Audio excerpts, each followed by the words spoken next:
The rogue wakes up in the middle of the battlefield, gasping for air. She forces herself up. An immense pain fills her entire body. Yep, definitely a few broken ribs there. But even through the agony, she can still move, and that's all that matters. She scans the utter devastation, desperately searching for her party. The scene is grim. The elf is down, the wizard crushed. Only the priest and the hero are still standing, locked in a desperate final battle against the Demon King. The Demon King charges up a torrent of dark energy, unleashing his final move, the Demon King's authority. And then, a foul mist fills the air. And from the ground itself, an army of the undead claws its way to the surface. The rogue looks on in horror. She can't believe the Demon King still had enough power to raise an undead army. Without wasting any time, she shifts into her skull mask and yells to the priest for a power-up. It's time to use the authority. As the priest chants, and her skull bursts into flames. Now fully powered, she carves a path through the undead horde. She tells the hero that she'll focus on the small fry so he can take on the Demon King. With the path clear, the hero and the Demon King clash head-on, their blades shaking the ground. The hero is able to land a devastating blow, cutting off the Demon King's arm. With his glowing sword pointed at the beast's chest, the hero declares, "It's over, Demon King." But the Demon King isn't done. His arm regenerates, and he grabs the hero, trapping him in an iron grip. The boss fight just entered phase 2. The Demon King's core glows brighter and brighter, its energy reaching a critical point. He's planning to self-destruct. But out of nowhere, the rogue swoops in, cutting the hero free. "Hey you," she tells the Demon King cheerfully. "If you're planning to die, let's go together." Then, the Demon King's energy detonates, engulfing her completely. As the smoke clears, the rogue emerges, but the relief turns to horror. There's a massive hole in her side. And behind her, the Demon King is still standing, heavily damaged, but very much alive. But not for long. The rogue kicks the Demon King in the face. He is shocked. She was able to survive a point-blank blast. He pins her down, realizing she must be the same as him, making her qualified to receive it. Then, the rogue lets out a scream, "Do it now." The hero doesn't hesitate. Unleashing his holy sword, Ascalon, he charges forward and slices the Demon King in half. As the monster falls, the hero and priest rush to the rogue's side, only to watch in disbelief as her fatal wound begins to regenerate. "Did you receive the blessing well?" a voice echoes. The hero looks up in disbelief that the Demon King was still alive, but he tells the hero not to worry. His body is done now. He concedes that it's their victory, and he offers them his last message. "My story ends here," he says. "Now it's your turn." His final words are a cryptic warning: may your journey have a different ending than mine, different from us, who were empty, who were foolish. His final piece of advice: pray, do not stop, and move forward. Well, that's, unexpected. With that, the Demon King completely disintegrates, leaving the survivors on the desolate battlefield. The great battle for the world was finally over. The heroes return to a massive celebration. After that, the party go their separate ways. The wizard returns to magic school, and the elf begins the long journey home. The priest returns to his holy duties, and the hero fulfills his destiny by being crowned king. And the rogue, well, she just fades into obscurity. And so, an age of peace settled over the land, continuing for a very, very long time. Flash forward approximately 150 years later, deep in a dark forest, a lone figure stirs. Our former rogue, still alive. Her name is Benlira, now over 150 years old and officially in her emo era. She reflects on how much the world has changed. Mountains have crumbled, plains have become deserts, the only constants are the stars and her. She stares at her skeletal hand, thinking about the curse of immortality. It was a parting blessing the Demon King gave her before he died, a curse that will never disappear. She wonders, immortality for what purpose? What's the point of this endless grinding? If she can't even die and must simply exist, what's the point of it all? What meaning is there if she has to be alone forever? Suddenly, from out of nowhere, a child's voice. Whoa! A shooting star and a skeleton in one night. Benlira is shocked as she comes face to face with a kid? For this immortal being, time had stopped. But with this unexpected meeting on the mountain behind Shangtab village, it suddenly felt like her lonely world is finally starting to move again. Benlira is stunned. What's a kid doing here alone late at night? But instead of screaming and running, the kid does the unthinkable. She grabs Benlira's face and squishes it. With stars in her eyes, she shouts, "It's a talking skeleton." The kid keeps messing with her face, so Benlira finally has enough. "Stop," she says. "You're the first kid I've met who didn't immediately run away screaming." She asks him, "Didn't anyone teach you to be scared of things that aren't human?" The kid just smiles and says, "I was taught not to judge based on appearances." Benlira grumbles that her century-long emo moment has been totally ruined by this weirdo. The kid is buzzing with excitement. "Master, what are you? A knight? That's a cool sword." Benlira puffs out her chest. She's an imperial messenger, but right now she's guarding this mountain with a cursed sword. But she insists she's not a master. The kid's eyes go wide. The Emperor's messenger? You must be super strong. Getting into it, Benlira brags that her job is super special, tapping her sword until it glows with dark energy. She flexes her necromancy skills, summoning a small purple creature from the ground just to show off. The kid is completely blown away. Wow, Master, you're so strong, she says, kneeling down. With total conviction, the kid bows and says, please take me as your disciple. I want to get strong too. Benlira just chuckles, saying, oh, I was getting bored with this daily routine anyway. But no thanks, it's a bother, she finishes. She immediately starts shaking Benlira, calling her a stingy, heartless skeleton for turning her down. The kid is still pouting as Benlira repeats, for the 10th time, I am not a master. The next day, Benlira is trying to get some peace and quiet. Suddenly, the kid sprints past, screaming her head off and startling the poor skeleton. Benlira asks if she's ever going home, but the kid is busy grinding experience with a stick, shouting, I'm not leaving until you teach me. Benlira insists she leaves, worried people will think she's some kind of child-snatching monster. But the kid drops a bomb. Don't worry about that. My house burned down and my parents died. My mom told me I had to get strong to survive on my own. So I have to become strong. She looks back at Benlira with a determined grin. You understand, right? And suddenly, a vision of her dear friend the hero flashes before her eyes. She lets out a long, defeated sigh. Fine, I'll teach you swordsmanship, she says. The kid is ecstatic. Really? Yes, Benlira says, striking a pose. It's not befitting of a strong woman to refuse a child. The kid is stunned. You were a woman? Ouch. After a second of processing, the kid just shrugs it off and starts cheering. As the kid runs off, Benlira thinks to herself, Emperor, your people are really going through a tough time. So I'll teach this child as atonement for failing to deliver your message. And so, the training arc begins. We get a montage of sparring, napping, and practicing on summoned monsters. Their days are full of hard work, running from bigger summons and sometimes griefing innocent travelers. Through it all, the two lonely souls form an unbreakable bond. The years pass. The child grows stronger, her movements becoming swift and precise. She is no longer just a kid with a stick. She's a skilled swordswoman who can actually keep up with her master. 11 years pass and we see a figure swimming in a forest lake. Benlira shows up with dinner. Kid, let's eat. A voice replies, oh, master, and a beautiful young woman emerges from the water. Later, by the fire, the young woman gets serious. Master, there's something I need to talk to you about. Benlira looks up. What's with the sudden serious mood? She explains that her old village was abandoned by the Empire after a massive monster surge. Everyone has given up, she says. Benlira knows exactly where this is going. You're planning to become a hero, aren't you? After 11 years, I can pretty much read your mind. She thinks back to her old friend, the hero. He always said he wanted to help people even when they laughed at him. The hero's words were simple. One does not need qualifications to save people. Benlira stands and presents her with a dagger. As your master, I present this to you. I hope you only draw this sword with good intentions, she says, holding it out to her. Benlira gives her final order. Go save the world, then come back. I will always be here waiting for you. Overjoyed, she leaps up, waves goodbye, and runs off to begin her grand adventure. Benlira waves back, wondering how many years she'll have to wait. She figures it'll be at least 5 or 10 years. A long time for a human. Until she returns, Benlira's mission is simple: protect this place. She has absolute faith in the kid. She'll save the world and come back, no matter how long it takes. All she has to do is wait. Their time together was just a brief moment in Benlira's immortal life. She was alone again. But this time, it didn't seem so scary. Time passes. Then, footsteps break the long, long silence. Benlira sits in the darkness, her cursed sword now covered in vines from the passage of time. A familiar voice asks, did you get lost too, master? Benlira grumbles, I told you I'm not a master. She opens her eyes and it's her student, battered and bloody. The kid smiles weakly, hello, master. Benlira can only stare, her skeletal face frozen in shock. With a bloody grin, the kid says, it's been a while, hasn't it? Benlira notices the missing leg. But the kid just throws her head back and laughs. It was a really wonderful adventure. She begins to tell Benlira everything. How vast the empire was, how many things she saw. But it was also filled with monsters. So she used the skills Benlira taught her to help people. The people called her a hero. But the emperor saw her as a threat and ordered her assassination. Suddenly she stumbles forward, collapsing right into her arms. She whispers, I'm sorry, master.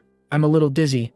Weakly she asks, master, have you been well? Did you cry while I was gone? Her scarred hand clutches her cloak. I want to hear your story, master. Then, her voice fades to nothing. As her only student dies in her arms, something ancient and terrible awakens within Benlira. Nearby, a group of imperial soldiers searches the forest for the hero. They're complaining that the hero brat made them chase her all the way to the mountain when she could have, died in a more convenient place. Suddenly, the leader spots a figure in the distance and shouts, "Hey, pack up and get off the mountain." Slowly, with a grinding of bone, the figure steps out of the shadows. "Mountain?" Benlira's voice trembles with rage. "Do you still think this is a mountain?" The ground itself erupts as monstrous purple creatures burst forth, swarming the terrified soldiers. Benlira reveals the mountain's secret. 120 years ago, she found the remnants of the Demon King's army here. She personally slaughtered every last one of them, tearing them to pieces.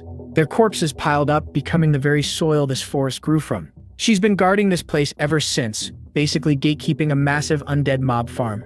But now, she thinks to herself with black tears streaming down her face, there's no longer any reason to hold back. The Knight Commander desperately tries to rally his men. Everyone calm down and get in formation. He shouts that a single necromancer has a limit to how many undead they can control. Oh, but he was dead wrong. His voice trails off as he stares at a literal mountain of screaming souls rising before him. He can only listen to the screams of his men, his face a mask of pure terror. He stammers necromancy that can create an army. Just who the heck are you? Before he can finish, a spectral blade slashes across his helmet, silencing him for good. You ask who I am? Benlira's voice booms across the battlefield. I am the mouth of the Emperor, the voice of the Empire. She slams her sword into the ground, unleashing a cataclysmic shockwave of dark power. Her message echoes across the land. People of the Empire, listen to the messenger's words. In a nearby village, a boy looks out his window as the sky turns blood red. He wonders what's happening. Benlira delivers the founder's final decree. If the Empire should stray from my will, then I grant the loyal subjects the right to set it back on course. Her undead army stands assembled, an infinite legion ready for war. A new, terrifying figure appears, clad in black feathers, standing atop the skull of a colossal monster. Benlira's judgment is about to fall upon the empire that betrayed its people. My old homeland, now pay the price for your crimes. A soldier who managed to escape Benlira's wrath trudges along. He spots a village in the distance. He thinks he finally found safety. Spoiler alert, he is not. Instead, he gets a front row seat to a massacre as a horde of monsters tears through them. Inside the village, a knight gets the terrifying report. Undead are swarming the southern gate. A roasted potato thing flies through the air, shrieking random words. And yup, it's a living grenade that goes off in a massive explosion. The undead army even has air support lobbing these potato bombs from the sky. Two knights stare up in horror, realizing this isn't some low-level necromancer. This is a full-blown, organized army. One of the knights orders his men to fall back, but a lone figure steps forward. Clearly, he didn't get the memo about retreating. With blinding speed, he activates his wolf fang technique. The guy is a literal whirlwind of steel, carving a path straight through the horde. This guy isn't just any knight. He's an official knight of the Empire, Escher Soma. He's seriously impressed and wonders what kind of necromancer could raise an army this strong. Then he spots his real target. High above the village, a massive flaming purple giant looms over everything. Soma sizes him up. So that's the guy, he says, identifying the necromancer. And look who the giant is holding in its hand. It's our MC, Benlira. Soma finds this strange. A caster leading the charge and not hiding behind his minions is practically unheard of. But as we know, Benlira is not your average squishy mage. Back on the ground, Escher Soma slashes through the front lines again with his super special wolf fang technique. He even slashes Benlira. She's watching everything intently. A slash that only targets the legs from an impossible angle? It's exactly like the cut done on the kid's leg. The realization ignites Benlira's fury. Was it you? She asks. As her giant undead monster crashes to the ground, Benlira drops from the sky, her eyes locked on her one and only target. Soma grits his teeth, bracing for what's about to be a very bad time. Benlira goes on the offensive. Soma barely manages to block the strike. The two trade blows. But Benlira is just too fast, landing a kick on Soma's leg. Soma cries out in pain, his leg now totally nerfed. Before he can recover, Benlira smashes his sword right out of his hand. With Soma disarmed, Benlira unleashes a brutal flurry of punches, completely overwhelming him. She grabs her sword for the final blow. But Soma manages to kick and slash, driving Benlira a few feet back. Beaten and bloody, Soma can only call him a monster. He admits he hasn't been pushed this hard since fighting the legendary Four Knights and demands to know what Benlira is. Benlira's answer is simple, a revenant. Soma realizes he needs to buy some time, so he decides to start trash-talking. He scoffs at the whole idea. Whose revenge are you even talking about? We have killed so many people. You think I would know who you mean? He's banking on the fact that necromancy drains a massive amount of stamina.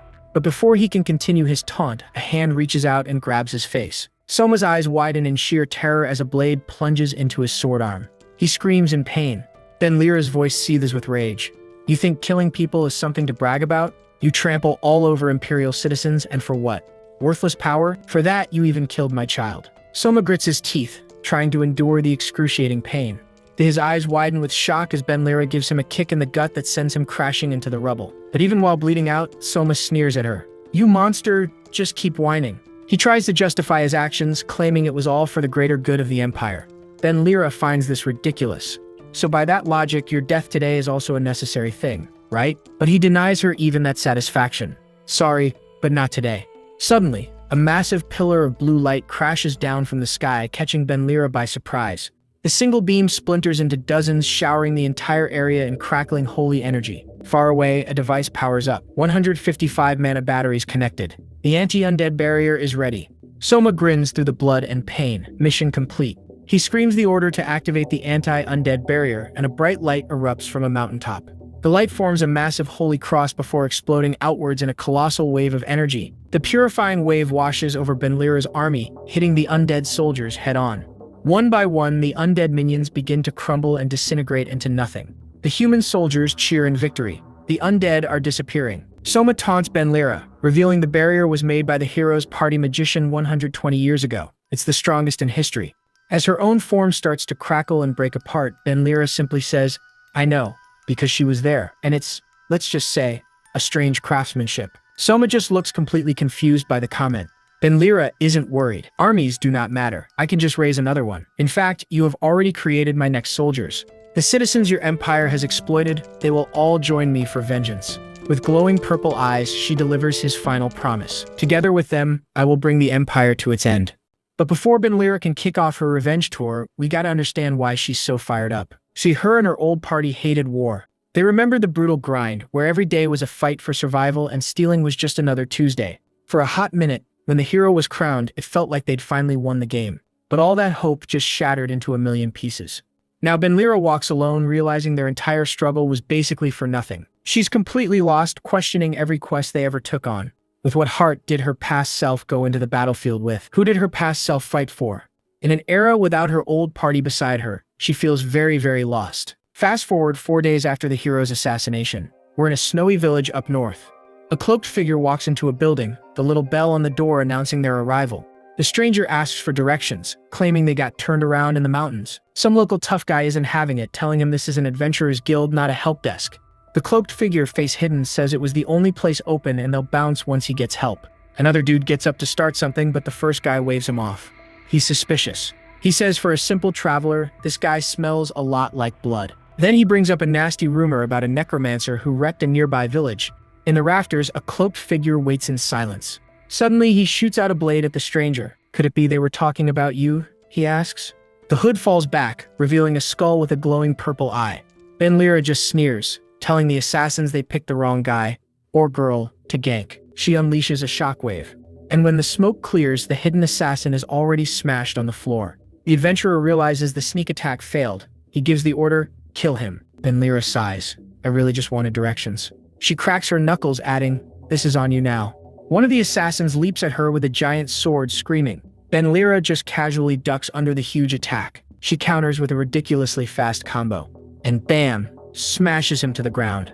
The second assassin rushes in. Benlira catches the sword with one hand, then snatches the guy by the throat. With insane strength, she slams the man into the floor. Alright, on to the next round. She casually turns to face the next wave. 2 more assassins move in, but Benlira fluidly deflects their own blades against each other. She grabs both of them by the head and smashes their faces into the ground. The original adventurer is the last one standing, watching in total disbelief. But then, she disappears. Suddenly, she's right behind him. The adventurer's eyes go wide, but he attacks. Benlira reads the attack pattern instantly, recognizing the right side thrust is just a fake-out. She dodges the real attack and lands a perfect counter of her own. Just then, a calm voice echoes through the room. That's enough. A blonde guy with a scarred face stands on the balcony above, calling off his dogs. He says he can give Benlira what she wants. The man introduces himself as Tor Vinland, the guild master for this entire northern region. He smiles, suggesting they take this conversation to his office for a little privacy. Inside, Tor mentions a funny urban legend about a skeleton that keeps spooking adventurers on the mountain behind Changtap village. He says the guild sent search parties, but they never found anything, so he wrote it off as a tall tale. But now, seeing a literal skeleton sitting on his couch, He can't help but laugh. The rumor was real. Benlira isn't laughing. She clenches her fist, splintering the armrest and stating she's not here to chill. Her purple eyes flare as he tells Tor to get to the point. If he's got business, he needs to spit it out. Tor's whole vibe shifts. He gets serious and says his request is simple. He pulls out some cigarettes, explaining that even though the guild is part of the empire, they've been completely ignored. He lights one and lays out their grim reality. People are just waiting to die from monster attacks. Benlira is not impressed. So you're whining to me about your situation. She coldly tells Tor they should have fought back against the empire. If you do nothing, you get nothing. Tor takes a long drag from his cigarette. It's not that we did nothing.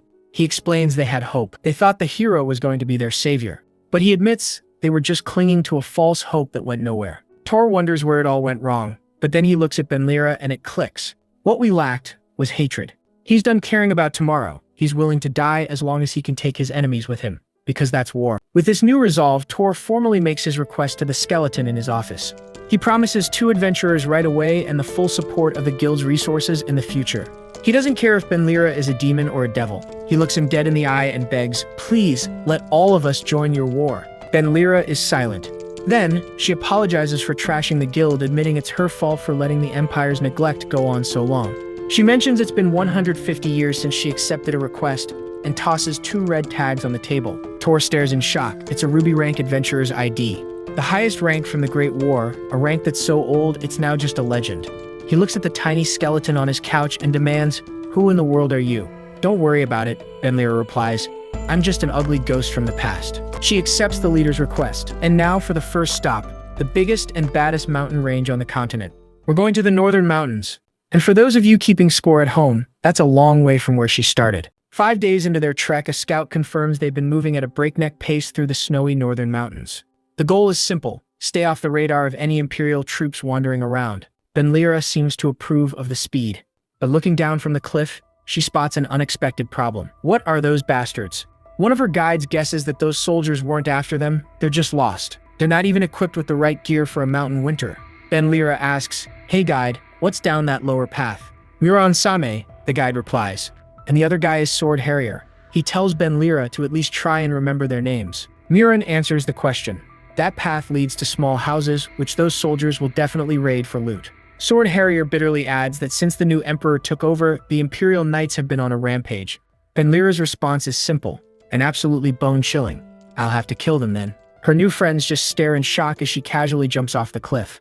And kaboom! A massive explosion rocks the camp below, sending soldiers flying everywhere. The soldiers are in chaos. Is it an enemy attack? And Benlira confirms their worst fears. Why yes, it's an enemy attack. Sword Harrier is freaking out, yelling if Benlira wants to die. But Muran just deadpans. "Dude, the guy's already dead."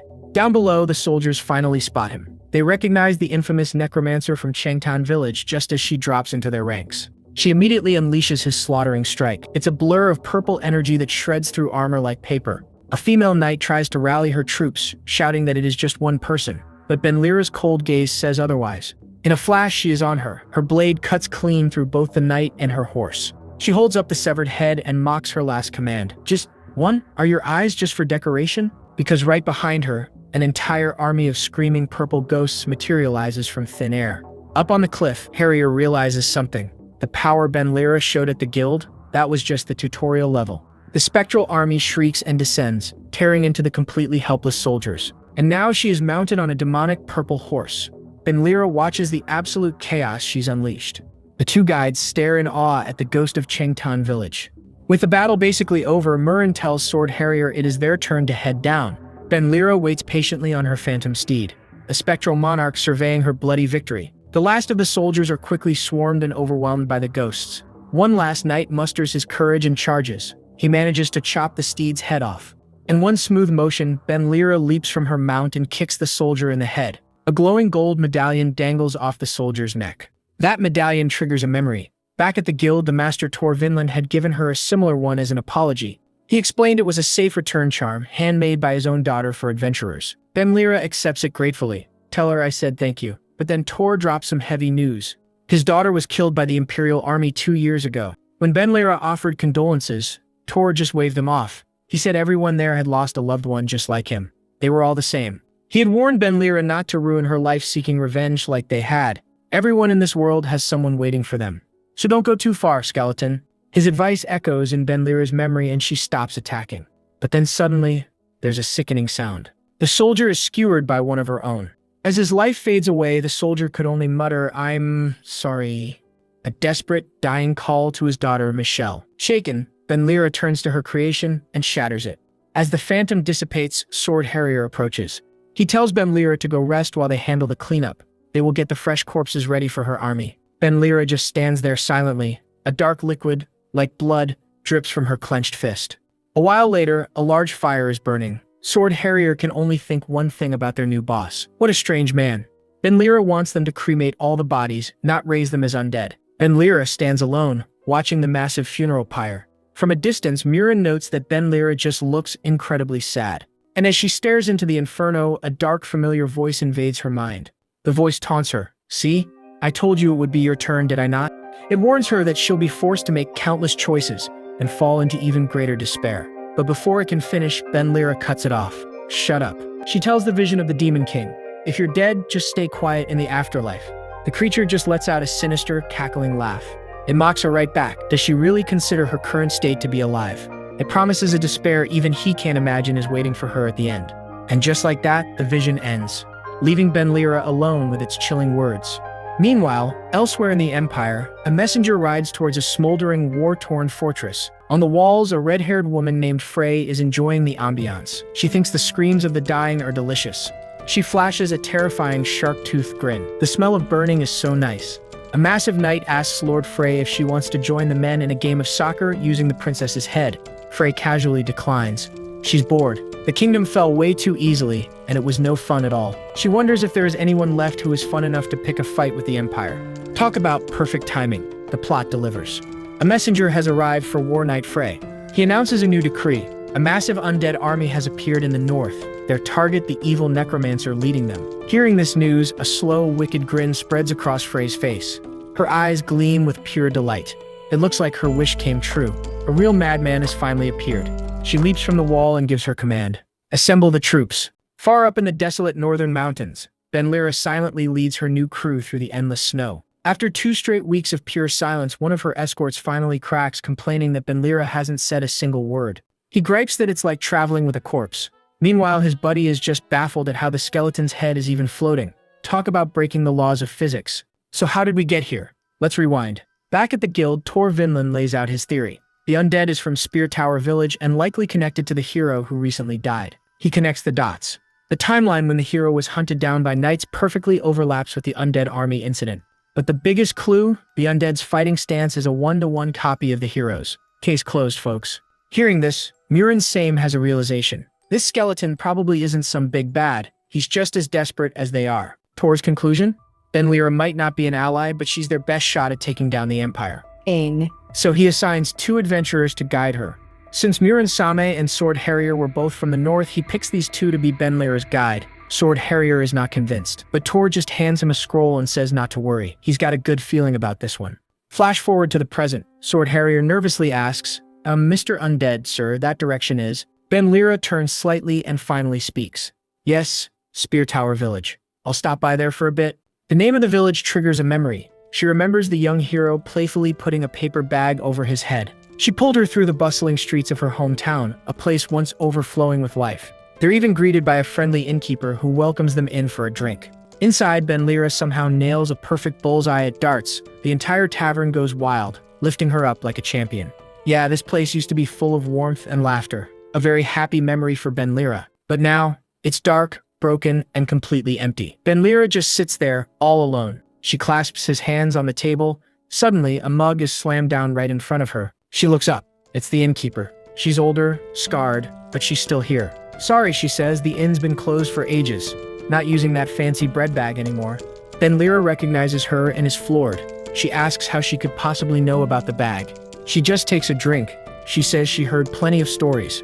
You're the little kid who used to work here as a teacher, right? She holds up the bottle. It's called D&I, a cheap drink that means new beginnings. Turns out the kid left it for her before she left. It's a custom for adventurers to drink together for a safe journey, but it's been a long time since any were sold. Why? Because there are no adventurers left in the village. The innkeeper understands why Benlira rose up, but tells her that what she's thinking about doing now is wrong. She asks Benlira a simple question. It might be possible to save the people of this empire, but is this monstrous form what her student would have wanted her to become? I don't think so, the innkeeper continues, placing some items in front of her. I think your student would have wanted you to be a little brighter. She gestures to the items on the table. The innkeeper confirms yes, she asked me to pass it on to you, and Benlira is floored. She opens the journal. It's filled with kid drawings of a classic fairy tale. Gathering allies, saving people, and beating the big bad, just like the legendary Red Jade adventurers her party did more than a century ago. One passage reads, I hope to have a fairy tale adventure one day, and I wanted to have it with you. The word adventure echoes in her mind as she chugs down her drink, and it all clicks. Blinded by rage, she was on the wrong path. Kid, everyone says I'm your teacher, but I'm the one who's learning here, Benlira whispers to herself. She rises up to leave. Thanks for the drink. The innkeeper asks where she's off to. Are you a new beginning? She asks. Now that I've had a drink, I should go, Benlira replies. The kid's last wish was to have an adventure with her. Now she's setting off, not for revenge, but to go on that adventure. As Benlira exits the pub, Mirren starts talking about their next route. It was going to get cold, but the joke's that Benlira is just a bag of bones, so won't feel anything. Benlira laughs out loud and replies, all right, my incompetent juniors. The guides are completely shocked by the change in vibe. Sword Harrier wonders if Benlira's bad mood is finally over. He remembers the guildmaster, Tor Vinland, handing him this mission with a confident smile. Harrier sighs. Looks like the old man's eye for talent was spot on after all. With that, they scramble to catch up to Benlira, who's already left them in the dust. On the road, Harrier drops a quick tutorial on adventurer ranks. There are 10 tiers from Earth all the way to Diamond. Basically, higher rank means more cash, but you can't grind low-level quests. Most people cap out at the 7th rank, Topaz. Anyone who breaks past that is considered a superhuman. These top-tier players either explore uncharted territory, hold the line against monster waves, or lead imperial armies. To put it simply, he says, you need to be lower tier to kill small fry like these goblins. And the people who kill bigger ones like this Cyclops are middle-tier adventurers. While he's explaining, Mirren launches into the air and kills the Cyclops with style. Finally, Harrier points to a huge pile of dead monsters. And this kind of carnage is the work of a high tier. He turns, annoyed. Are you even listening? Benlira just goes, huh? Yeah, of course. Benlira asks what rank they are. Mirren proudly puffs out her chest. We're both 5th tier, Topaz. Benlira scratches her head. Huh. The ranking system has changed a lot since my day. Harrier is surprised. You were an adventurer? Benlira casually mentions she was Ruby rank, if that's still a thing. The name Ruby rings a bell, but Harrier can't quite place it. Mirren just bursts out laughing. A rank that only exists in fairy tales. Uh-oh, my friend. She just pushed the wrong button. Benlira's voice drops. My undead army? Mirren's laughter dies in her throat. Huh? Suddenly, the 3 colossal spectral beasts, the ones they just killed, erupt from the ground, roaring down at them. Benlira just casually says, oh, I can do this too, making them dance. Harrier immediately begs him to despawn them. Benlira chuckles and calls them back, calling them scaredy cats. She then adds that for a northerner, Mirren has the guts of a flea. For a moment, her mood softens, as she remembers her old party, her true companions. And of course, the joy he shared with his student. Yes, it was exactly like this. Mirren breaks the silence, asking why he's heading to the monster-infested northern mountains. Benlira explains she has promises to keep and things she needs to find, and so on. She explains that she originally planned to storm the Empire with the Demon King's army, but the entire army was vaporized by this dude. Harrier can't believe how that was even possible. Benlira tells him that it wasn't just any barrier. It was a special barrier made by the mage of the hero's party. Harrier puts 2 and 2 together. So you need a human army? Yup. Her goal is to make the northern people her allies. They're horrified. Make allies with those fur-covered psychos? Harrier mutters that if she does succeed, that's a continental super army. Benlira strikes a pose. Her original plan was just to take the Emperor's head, but her disciple talked him out of it. Mirren is stunned as Benlira states her new goal. Rather than chopping people up, she's going to rebuild the Empire properly. Sensing the heavy mood, Benlira decides to change the subject. She bluntly calls them out for failing the Great Hunt and running away. What now? She smirks, telling them she'll cut them some slack since it's a long journey. Bring it on. Harrier gets nervous. Let's just go, shall we? Suddenly, Benlira's aura explodes. Feeling brave? She asks ominously. From now on, we're playing a little game. Her voice drops to a menacing whisper. Run. The massive spectral beast spawns in front of them. I'll give you 10 seconds. Harrier panics, yelling that they didn't even provoke her and that she's completely insane. He calls for Miran, but she's already gone. A true friend. Mirren is already sprinting away. Let's live and meet again, Harrier. Benlira's countdown is a blur. Time's up, she declares. The beast roars and lunges, and Harrier flees for his life. As she watches their suffering, her thoughts drift to those she's lost. Even though they're gone, their memory is what keeps her going. Then she lets out a small laugh. She erupts in manic laughter, riding the beast. You will be my second batch, my clueless disciples who I never wanted. She yells, be thankful. This I am personally training you so you don't become useless. The giant beast continues its rampage through the forest, chasing the two terrified adventurers. Benlira's true resolve is clear. This time she won't get lost. She will protect them to the end so can continue living as herself and not a shadow of the Demon King. From a nearby mountain, an unseen figure observes the plume of smoke rising from the explosion. I've found you, she giggles. Okay, now back to our little training session. It's a full-on monster chase through the woods. Harrier almost gets blasted by a shockwave, sending him flying. He's screaming his head off, convinced this is his final respawn. But then, a red blur zips right past him. It's a woman with fiery red hair and a great sword. And folks, she's got that here for a good time, not a long time grin. The beast fires off a laser, but she's just way too quick on her feet. She literally slices the beam in half, like a pair of scissors. Next thing you know, she's upside down in Benlira's face saying, hey there. Benlira is completely stunned by the surprise entrance. He just barely blocks her massive blade with his own weird sword. Benlira counters with a tornado-style attack, launching her into the sky. But she's not done. She flips midair for a crushing dragonbone smash. From the sidelines, Murin can only scream for Mr. Skull. Benlira lands unharmed, complaining, an ambush? How rude. The woman just snarls back, who are you? She introduces herself as Frey, here to meet the Phantom of Speartop Villages. Turns out she's Frey of War, one of the Empire's legendary 4 knights, and she's here to fight. Benlira actually recognizes that title from an old conversation. With introductions over, Frey is ready to throw down. Benlira accepts. They charge, and the first clash creates a massive shockwave. Frey grins, easily dodging Benlira's wild attacks with incredible flexibility. Benlira lunges, but Frey uses her own arm as a springboard to vault over her. Then she brings that massive sword crashing down from above. In a wild move, Benlira blocks the blade with just his forearms. Frey doesn't miss a beat, kicking her back into the dirt. Frey thinks Benlira is a weird opponent. Her movements are just unnatural. Benlira's inner thoughts are a bit simpler. What a nasty human being. Suddenly, she flicks a tiny rock shard right at Frey's eyeballs. Then she unleashes a furious combo, but Frey just roars with laughter. The final kick sends her flying across the battlefield. Frey just gets back up, calling the fight dull. Talk about a tough critic. She calls Benlira out for being distracted by her little runts. Then she promises to bury them all together. Benlira just looks at his skeletal hands. You? Kill me? She admits Frey is strong, a true warrior born from hard work. But, she says, your fatal flaw is your poor eyesight. Frey just curses. Did the skeleton just suss out her weakness? A massive shadow beast bursts out of the ground right beneath her. Benlira screams for her crew to toss her a sword, then yells one final command, and a massive red explosion rocks the entire forest. They make their escape on the spectral beast, coughing from the smoke. Classic Benlira move. She cheerfully reveals her smoke bomb recipe includes chilies and powdered turtle shell. Harrier is not amused. Murin is panicking. She knows not even an army can take down one of the 4 knights. Benlira just calmly admits that yeah, she probably can't stop that maniac either. She points to a marker saying they've crossed a boundary. The new plan? Run and be loud. But it's too late. Their enemy has already caught up. Frey is screaming with laughter, wondering if this is some kind of undead army. To her, this is a real war. Soldiers swarm the beast as Murin screams for Mr. Skeleton to do something. Benlira gets ready, announcing her northern style. Across from her, Frey prepares her own spiral style. Their ultimate attacks clash.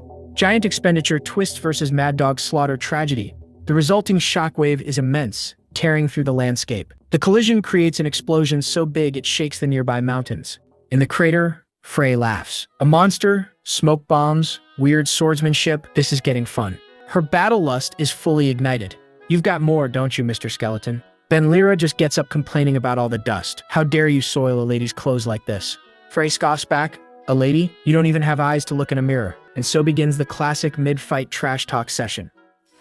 You love to see it. Frey gets serious again, asking why she isn't using her undead army.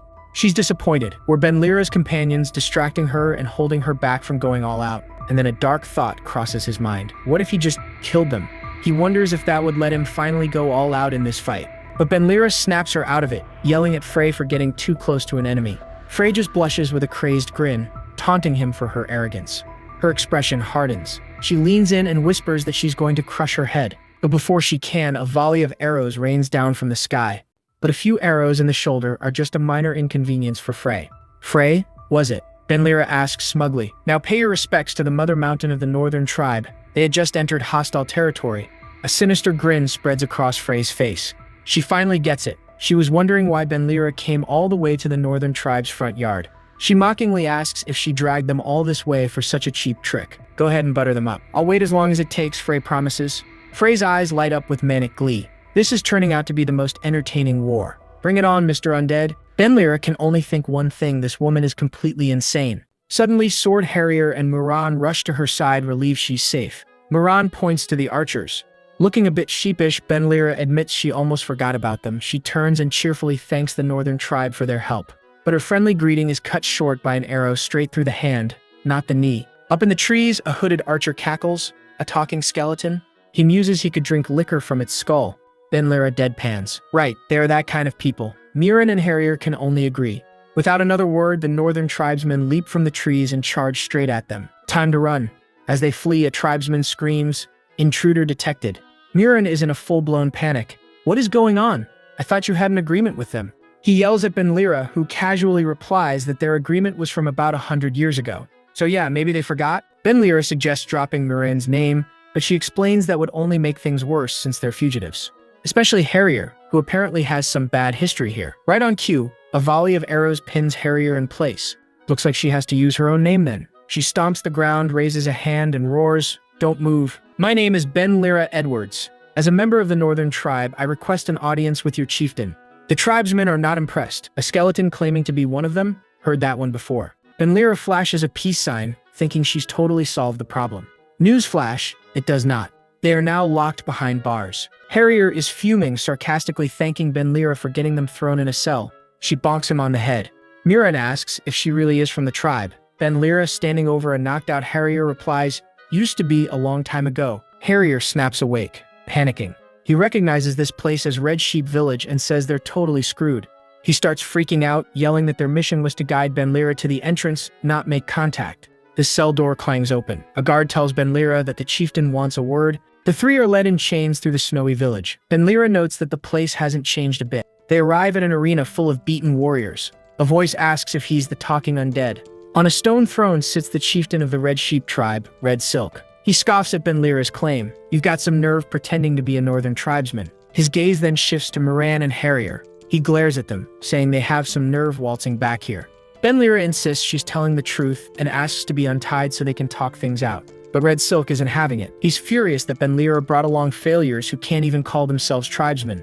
Benlira replies, "Oh, you mean the ones who failed the Great Hunt, still treating them like outcasts. Things haven't changed at all." Then she shatters the stocks with pure force. Red Silk grabs his cloak, enraged. "Don't speak about what you don't understand, undead." A warrior tries to step in, but Red Silk brushes him aside. This annoying skeleton is getting under his skin. Benlira's eye glows a menacing purple. "Your skin?" she taunts. That's the last straw for Red Silk. Leaping into the air with twin axes, the chieftain screams, "I'll tear you to pieces." He slams his axes down, but Benlira easily deflects the shockwave to shatter the stocks on her friends. Muran stares at her freed hands.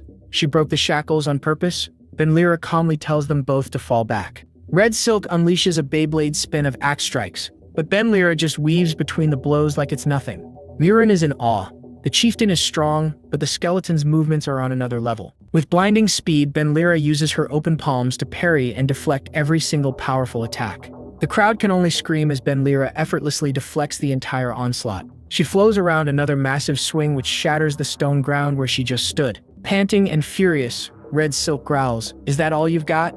Benlira calmly clenches his fist. No. She unleashes a single explosive strike. The chieftain taunts her, "You're light." "Duh, yeah, I'm nothing but bones." Then, Red Silk's punch connects, and Benlira gets thrown. Red Silk scoffs, declaring that the dead should stay dead and turn to dust. But in the next instant, he's on his knees, completely baffled. His body won't move. He realizes Benlira must have hit a pressure point, paralyzing him in an instant. Benlira completes his speech. The dead should simply turn to dust and fade away, while the living remember them and move forward. She's heard that speech 1,000 times. She flips the script, asking why the living chieftain is kneeling while he, the dead one, still stands. Glowing with a menacing purple aura, Benlira stalks toward the immobilized warrior. She materializes a massive energy blade and looms over him. "All right, chieftain of Red Sheep, now let's talk." Completely overwhelmed, Red Silk admits his total defeat. He asks Benlira what she wants. Benlira's demand is simple: gather the northern tribes because they're going to war with the Empire. As Harrier and Moran rush in, a defeated Red Silk chuckles and accepts the command. He agrees to convene the Great Council and will summon Benlira when it's time. But he doesn't trust her, ordering the group to stay at Harrier's mansion until the meeting. Benlira looks confused. Harrier has a mansion? Red Silk is shocked. You came into Red Sheep territory without knowing that? You mean that kid didn't tell you? Sword Harrier just laughs awkwardly in the background. Red Silk scoffs at the ridiculous situation and points to a massive snow-covered estate. He reveals that her guide's real name is Sword Harrier Hawker, pointing out the clan symbol on the building. The same symbol is tattooed on Harrier's arm. Yep, my friend, he's from an allied tribe. And not just any member. He is the successor of the legendary White Lion Mane tribe. And this is his crib, a massive mansion in the middle of the snowy northern territory. I guess the whole broke guide thing was just a front. Benlira is absolutely loving this. Seeing the usually scruffy Harrier try to act all prim and proper is just hilarious. But Harrier looks like he'd rather be anywhere else. He basically bailed on his family and wanted to forget this place ever existed. Yep, he hates this place. He tells them he'll be in his room if they needed anything. Benlira remarks that he's like a completely different person. Murin is like, I know, right? They're greeted by a scarred-up older dude who introduces himself as Van Sun, the mansion's caretaker. Turns out Van Sun and Murin already know each other. He asks how she's been, and she gives a pretty vague answer. Van Sun explains that Murin is the gardener's daughter, so despite acting like Harrier's friend, she's still technically a servant. He then confirms the big news. Harrier really is the next chief. He was just studying with the Red Sheep tribe for a bit. Van Sun explains that Harrier was sent away to grind EXP. This was the perfect place to learn due to the constant territorial wars happening in this area. But after failing the main quest, the Great Hunt, over and over, Harrier's confidence got nerfed. He went AFK with Murin 4 years ago. All the other servants dipped and returned to their own tribes. Van Sun was left to manage this huge, empty mansion all alone. When Benlira asks why he stayed, Van Sun cracks a massive smile. He couldn't let the place get dusty before its master came home, right? And that's when Benlira gets it. Van Sun and Murin never gave up on Harrier, and the whole tribe has been waiting for him this whole time. Later, Benlira finds Murin outside tending to some flowers. She explains it's a family tradition. Murin admits Harrier would have been a great chief, but that's not why she left with him. Alright folks, get ready for the flashback arc. The story starts with her dad, a gardener named Post Samay, presenting a young Murin to the chief. The chief Riemann Russ Hawker, aka Harrier's mom, is an absolute unit. She's sitting on a throne with a giant white lion pelt just chilling behind her. Riemann believes the mountain itself brought them here. She welcomes them to live as part of the tribe. Young Moran promises to repay their kindness, and a quiet little Harrier is told to give her the grand tour. Their first meeting is a little awkward. Harrier formally introduces himself as they walk through the snow. Then, Murin hands him something on a stick. He thinks it's a gift. But then he realizes she just handed him a stick covered in goat poop. What the heck? With a cheeky grin, Murin introduces herself properly. Harrier, totally flustered, tries to pull rank on her. Murin just looks at him. Is rank that important? She asks. More important than having fun? Harrier is speechless. Murin leans in, calls him a dummy, and then grabs his hand to drag him off. Next thing you know, they're running through the fields and happily chasing a giant, terrified boar. Harrier notices other kids watching them. Murin doesn't miss a beat, proudly introducing him as her new friend. For the first time ever, Harrier feels like he has real friends. Murin never treated him differently. She didn't care that he was the chief's son. She didn't see his title or his rank. She just saw him. And for a kid like Harrier, that was everything. A few years pass. Harrier and Murin are older now, chilling in a field. Harrier wonders if he can live up to his mother's legacy. He admits he's nervous about leaving to study with another tribe. Murin tells him to relax. It's not just her. The entire White Lion Tail tribe believes in him. Finally, Harrier arrives at the Red Lamb tribe. He's greeted by his new teacher, Chief Red Silk. Yes, that same Red Silk. Red Silk promises to teach him everything he needs. He's going to forge Harrier into a true future chief. And the training is brutal. Red Silk's rule is simple. A chief should never ever lose. Time to grind those strength stats.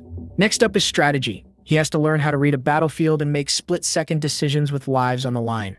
Then comes the academic torture. Harrier is locked in a library and told to master over 2,000 books on history, law, and monster data. The non-stop grinding pushes him to his breaking point. He's literally bleeding from exhaustion over his books. Pushed to his absolute limit, blood dripping from his nose, Harrier starts to doubt himself. Can he really do this? But just thinking about Murin's smile gives him the buff he needs. With new determination, he dives back into his studies, forcing himself to keep going. About a year into this hellish training montage, they get the bad news. Harrier had run away. As Murin is telling her story, a lone figure approaches the village. He's the sole survivor of his unit, now apologizing to the ghosts of his fallen comrades. The guy is so ashamed he thinks he's been blacklisted from Valhalla itself. His survivor's guilt is hitting hard. He was the only one who made it out alive. Yep, the damned wolves of the Empire have arrived to the party. Okay, back to story time. Anyway, every child in the Empire grew up to these stories of the hero and his party defeating the Demon King. Harrier was no exception, and this kid soaked up every single word. He looked up to his legendary mother warrior and the loyal soldiers who followed her. Young Harrier wanted to be just like them, a true hero of the people. He poured all his hopes and dreams into his training, staking everything on his blade. But we all know how this ends. A shattered boy and a broken sword. So right after Harrier bolted, Murin decides to go after him. Van Sun calls her foolish for going into a blizzard, but she's not listening to a word. Ignoring his pleas, she just says, "I know," and walks out into the storm alone. Her mind is made up. She has to find her friend no matter what. And she finds him. Drowning his sorrows at the bottom of a bottle in a tavern, Murin appears in the doorway. "Hey, remember what I said before that becoming an adventurer might not be such a bad idea?" He looks up and says her name, but she is furious, calling him an egregious bastard. She demands to know why he ran away. His excuse? It wasn't his style. He just laughs, saying he had no talent and zero qualifications to be chieftain. She's not having any of it. Murin marches over and grabs him by the collar. "Don't bullshizzle me. You wanted to be chieftain more than anything else in the world. Who would say that?" She yells, "My teachers." He simply replies. He failed the Great Hunt trial. Not once, not twice, but 4 times in a row. He says his stats are terrible. No battle sense, no magic, no special skills, nothing. All he has are his instincts, and for that he was called disqualified 1,000 times. He tells her she can't understand the pressure of letting everyone down over and over. She asks if running away was the answer. He says at least here, he can finally breathe. But she hits him with the hard question, is this really who you wanted to be? All they can think about is the hero he used to dream of becoming. Fast forward 2 years. The sun rises over the adventurers' village. They're now full-time adventurers taking on quests from nearby villages. Harrier, now a shield bro, just says, "Let's go, Murin." Murin agrees. He isn't his old self, but she sees that his spark is coming back. She stayed by his side for 2 whole years, hoping he would heal, but they never spoke about anything related to the village. But she notices he still carries his tribe's shield. That means there's still hope yet, right? Suddenly, the entire building starts to shake. That was the day Ben Lyra stepped into their lives. The flashback ends. Murin explains that after meeting Ben Lyra, she saw the old Harrier again. Murin tries to explain Harrier's potential, admitting she's not great with words. Then she gets serious, asking if Ben Lyra will actually train him, even if it was just a joke. Ben Lyra says he has talent, but he's nerfed because of a bad matchup with his old mentor. Murin agrees. She thinks Ben Lyra already knows exactly what Harrier needs. Back in the mansion, Harrier is just chilling when there's a knock at the door. But instead of an answer, a fist smashes right through the wood. Harrier scrambles back in pure shock, wondering what is happening. Turns out, what he needs is a teacher to break down his walls. Literally. "Let's go train." Ben Lyra peeks into the hole with glowing eye sockets. Harrier lets out a terrified scream as Ben Lyra casually drags him off to train. Ben Lyra lays down rule number 1 with a smile, no resting until you die. Harrier is freaking out. He's like, "Wait, did you not just hear my sad backstory?" Her response is to grind her knuckles into his head. She thinks he's too noisy. Ben Lyra wonders how he even heard them. Murin just laughs, telling her Harrier just has great hearing. Ben Lyra gives a thumbs up, assuring her this training montage is serious business. Looking down at the knocked-out Harrier, she admits, "I've grown fond of this idiot." Murin just giggles to herself, finding the whole thing surprisingly cute. Ben Lyra is confused by her reaction, while Harrier continues to mumble on the pavement. A while later, Ben Lyra and Moran are at a meeting with Chief Red Silk. He's asking where Harrier is. Ben Lyra just leans back, acting all cool. "Oh, he's busy. I'm teaching him a few things. Don't worry about it." The chief ain't buying it. He scoffs, calling Harrier a weak child who ran away during training. "Nah, you just suck at judging people. You can't even see his insane potential." All the chief can do is growl back, calling him a freaking skull. Suddenly, the main doors fly open as a guard frantically screams for the chief. The chief, looking super annoyed by the noise, grumbles and asks who's causing a ruckus. A gatekeeper rushes in, announcing they've found a survivor from the coastal defense. A battered blonde warrior collapses, begging the chief to attack the Empire so he can die with honor. The chief, now sitting with Ben Lyra and Moran, shuts him down. Attacking first means all-out war and massive casualties. He orders the defender to return to his post, telling him to avoid meaningless fights. But the warrior completely explodes. "Aren't you even angry? We're gonna die at the coast." Ben Lyra asks who this guy is, and the chief confirms he's the sole survivor from the coast. The survivor tells them what happened. The Empire's army set up a massive ambush. It was a complete wipeout that killed countless veteran defenders. Basically, the Emperor has been relentlessly sending forces north. But for now, the tribes can only play defense. Yep, for these people on the coast, they are still stuck in a time of war. A relentless battlefield where even burying your friends is a luxury. Outside after the meeting, Benlira and Murin have a talk. "Sorry, I've been accepted as a northern warrior," asks Murin. Benlira tells her she's already got the right stuff. The brains, the grind, and most importantly, the right experience. She then calls her out.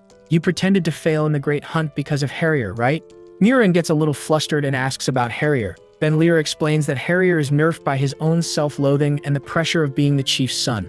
But the most important stat for a warrior, Benlira says, is having the will of a warrior. She recalls that this cannot be taught, only forged through harsh experience. She should know. She's trained countless warriors like them in her past life. She thinks maybe that's what her destiny is, to pass on the wisdom of the past. She promises Murin she'll awaken Harrier's potential. The next time Harrier stands on a battlefield, he'll prove he's the Chad he failed to become at the Great Hunt. 7 days later, at the entrance to the northern mountains, Frey is just chilling in the snow, yelling at her 2 giant armored knights for eating it. They don't care. It's delicious. And who should show up but the Knight of War himself, Asura Soma. He immediately starts roasting Frey for hanging out with her stupid guys. While Frey defends her knights, one has a brilliant idea: sprinkle blood on the snow for Strawberry Bingsu. The other is floored by his 200 IQ play. Frey cuts to the chase, asking if Soma came all this way just to reclaim the 4th Knight title. He scoffs. "I don't have time for that. I'm here to deal with that necromancer." Soma then asks why she's just slacking off instead of marching her army into the mountains. She just smirks, telling him she's waiting for him to amuse her all on his own. Soma calls her pathetic and stares out dramatically into the distance. He's a man who doesn't wait. He orders his troops to prepare for attack, sending the 4th platoon on recon. The cavalry charges onward to the northern mountains. With a sinister look, Soma vows, "Wait for me, necromancer. I will make you pay for the face you ripped from me." Meanwhile, back at the northern camp, Benlira checks on the chief. The chieftain looks grim. Imperial forces have invaded the mountains. He explains this isn't a simple raid. A massive force is pouring in from the coast, trying to tear the mountains apart. Messengers have been sent, but they won't make it in time. The coastal ambush was just a prelude to this. His eye glows with pure rage. "Like it or not, this is war, you Empire scumbags." Suddenly, Benlira announces, "Red Sheep Tribe, clear the way. I'm going in." On the battlefield, it's chaos. One northern berserker lets out a savage roar, leaping onto the shields with his axe held high. Watching from a ridge, Benlira smells the stench of blood. So it's come full circle, another battlefield. She has stood on countless battlefields, and deep down she can feel that this time it's different. She's made up her mind. She won't run from her duty anymore, because now she bears all their hopes upon her back. Just then, the injured defender from before struggles up the hill, shouting that he's going too. He refuses to sit in the medic tent while a battle rages on, claiming it's as good as being dead already. Benlira recognizes him and tells him to calm down, but the warrior angrily demands if Benlira is trying to stop him. Benlira wouldn't dare. She only asks one thing: "Do you dream of revenge for your comrades?" He replies, "I do not seek vengeance for my comrades. We are the glorious shields of the Red Sheep Tribe who guard the coast. I am ashamed for failing to complete my mission. That's why I'll fight to finish it." Benlira is impressed. She then poses a question: what if they could wake the honorable dead to fight once more? The defender is horrified. "What are you saying? Raising the dead isn't honorable. It's sorcery." But then his comrades were the honorable shields of the Red Lamb tribe. If there's ever a reason to wake those who have found rest, it would be when their land is being invaded once more. Benlira understands perfectly. She extends a hand. "Well, if that's the case, will you lend me their flag for a moment?" she asks. With tears in his eyes, the warrior grabs Benlira's hand. "I offer my boundless admiration for your dedication," Benlira says as a brilliant purple and gold light erupts. The whole battlefield is suddenly blinded by an overwhelming light. The warrior looks up, stunned by what's happening. "Raise your heads, northern warriors," Benlira commands. "Forsake your afterlives and tread the living land again." The flag of the Coastal Defense Force rises high, a call to arms for those long dead. "Defense Force, return immediately," Benlira commands. And from the frozen ground, an army of the dead answers. "Defense Force, the mother mountain you swore to protect is being invaded once more. Please forgive my impudence. We need the strength of you who have crossed over. And not even the rivers of the underworld can stop their return." Benlira orders all remaining forces to fall in line with them in glorious formation. Their final mission has just been issued. Before the night passes, complete the mission and return. Watching this, the lone survivor of the defense force weeps, repeating his oath as his comrades rise. He holds his sword high, knowing his brothers in arms are back for one last fight. On the other side of the field, the Imperial cavalry charges forward. But the undead shield wall holds firm, ready to meet the assault head-on. They are the indomitable shields. They will not break even as magic rains down on them. Benlira asks the spirits of the mountain to forgive her sin of summoning the departed, and pleads for them to allow these soldiers to complete their final mission. Benlira then turns to Harrier, telling him that while the battlefield is a bit much for him, sometimes a little advanced learning is important. Thanks to their new undead army, the scales have been balanced, creating the perfect training ground for the future leader. It's time for Harrier to prove himself, not in a mock test, but on a real battlefield. Harrier just stares back, completely stunned. A real battlefield, a place of total chaos, where death is everywhere. A cold, brutal sight of slaughter. Benlira asks him bluntly, "Can you prove yourself here?" Harrier starts to hesitate, so Benlira just smacks him right across the face. "Clear your head. War means embracing responsibility and curses. Don't look away." She places a hand on Harrier's chest. "I'll carry out my role. You just worry about yours." As Benlira turns to leave, Harrier asks where she's going. He has to settle things with a certain monster. And that monster is Frey, who's laughing maniacally amidst the carnage. "Look at this," she screams with delight. She's finally using it. The undead army. Suddenly, Benlira launches herself off the ledge and shouts, "Now, the time has come. Go, Harrier, into the midst of life and death. You can do it." Benlira's voice echoes in his mind as he dons his mask. "Realize that you are a warrior of the north."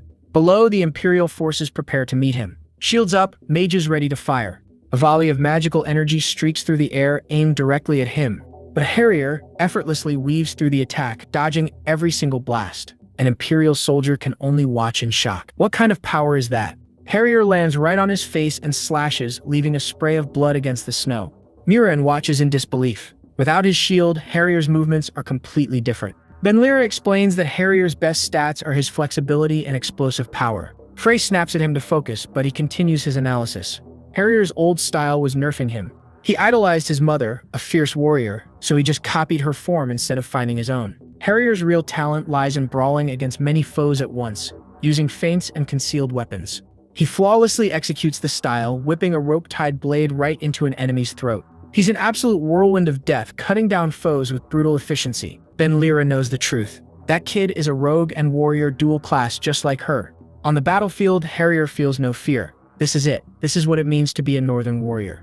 Benlira watches her student, completely absorbed. "Hey, where are you looking? Focus." Exactly what I wanted to say. Frey suddenly leaps through the air behind Benlira and attacks with a scissor kick, warning that if she keeps playing teacher, she'll die. Frey unleashes a vicious flurry of kicks. She's got Benlira by the collar, and boom! Seeing this, Harrier screams, "Master!" But hold up, a new player has entered the arena. Unleashing an attack straight at Harrier, just as it's about to hit, Murin slams down. "Don't let your guard down." Harrier, breathing heavily, just says, "Thanks, Murin." Meanwhile, Ishur Soma observes with a sinister smile. He's not happy that Frey stole his prey, but it looks like he's found another. He's noticed that Harrier's movements look just like the skeletons. Ishur Soma isn't worried. He knows Frey can't beat Benlira. He glances at Murin and Harrier, calling them a mere appetizer before the main course.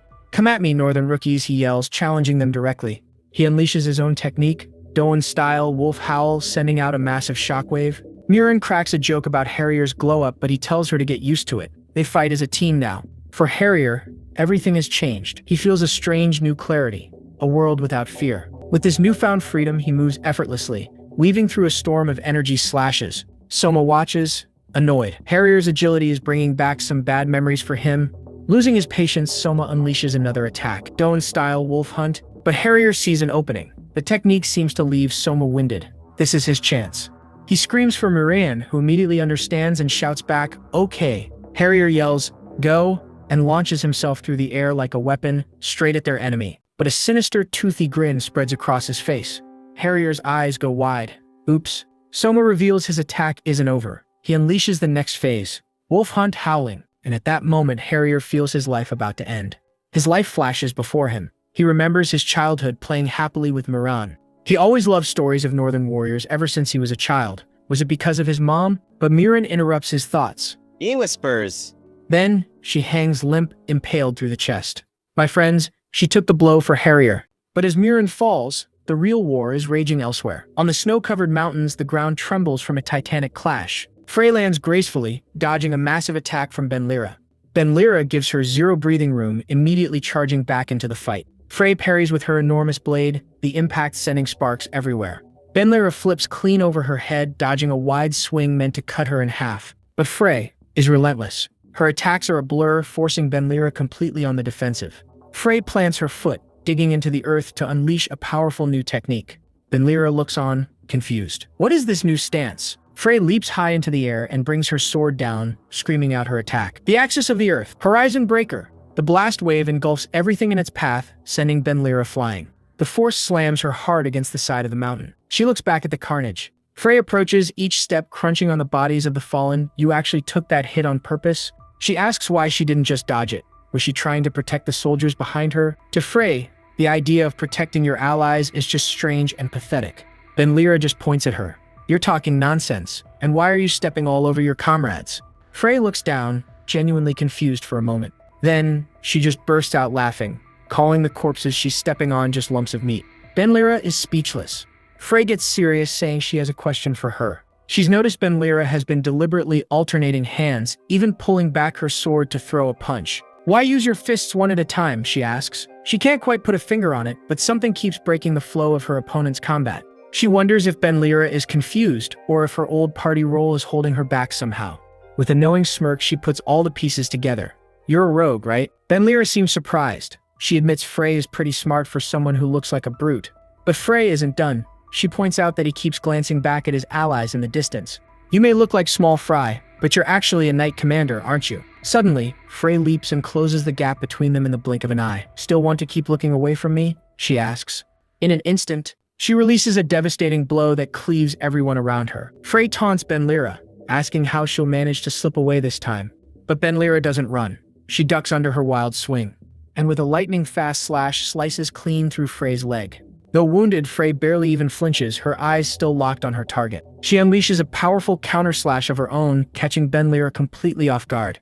Benlira mutters under her breath, impressed. She can't believe the crazy woman counterattacked even with a sliced leg. Frey's leaving a lot of openings, but the depth was shallow. Ah, if she only had her original blades instead of this demon sword.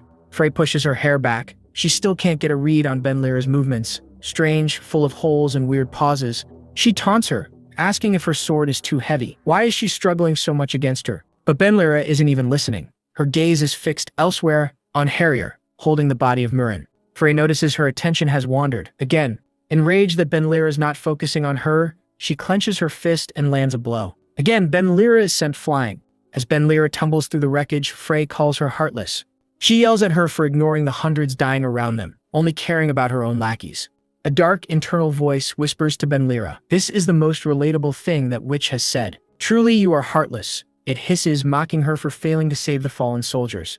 The voice tells her to look at the endless slaughter, all a result of human greed. Give up and accept it, it says. She was once a hero who fought for humans, only to be discarded by them. In the end, she will end up swinging her sword against them. But another voice cuts through the despair. My friends, it's a memory of Muran. She asks why Benlira is apologizing for the war and blaming herself for bringing it here. She laughs it off. Why are you making it your fault they invaded? They are the bad guys. And as warriors, they just fight to protect their own. It's not her fault. She reminds Benlira that she called herself a warrior from the north, just like them. It's simple then. With the will of the north, we warriors have to step onto the battlefield. Murin's final words echo in her mind. Don't blame yourself anymore. With newfound resolve, she remembers. It's been so long she'd forgotten. She was also a northern warrior once upon a time. Even if her comrades fall on the battlefield, she mustn't hesitate, because she carries the will of all who have fallen. Visions of her old party flash through his mind. They were only strong when they stood together. The memory of a young, smiling boy, the hero, solidifies her resolve completely. But Frey has had enough of his monologue. Muttering to yourself is disgusting. She slams her blade down, sending a shockwave that completely shatters the ground. Benlira doesn't even flinch, and launches a counterattack of her own. A spray of blood suddenly erupts from a slash through her body. Frey's eyes widen in shock.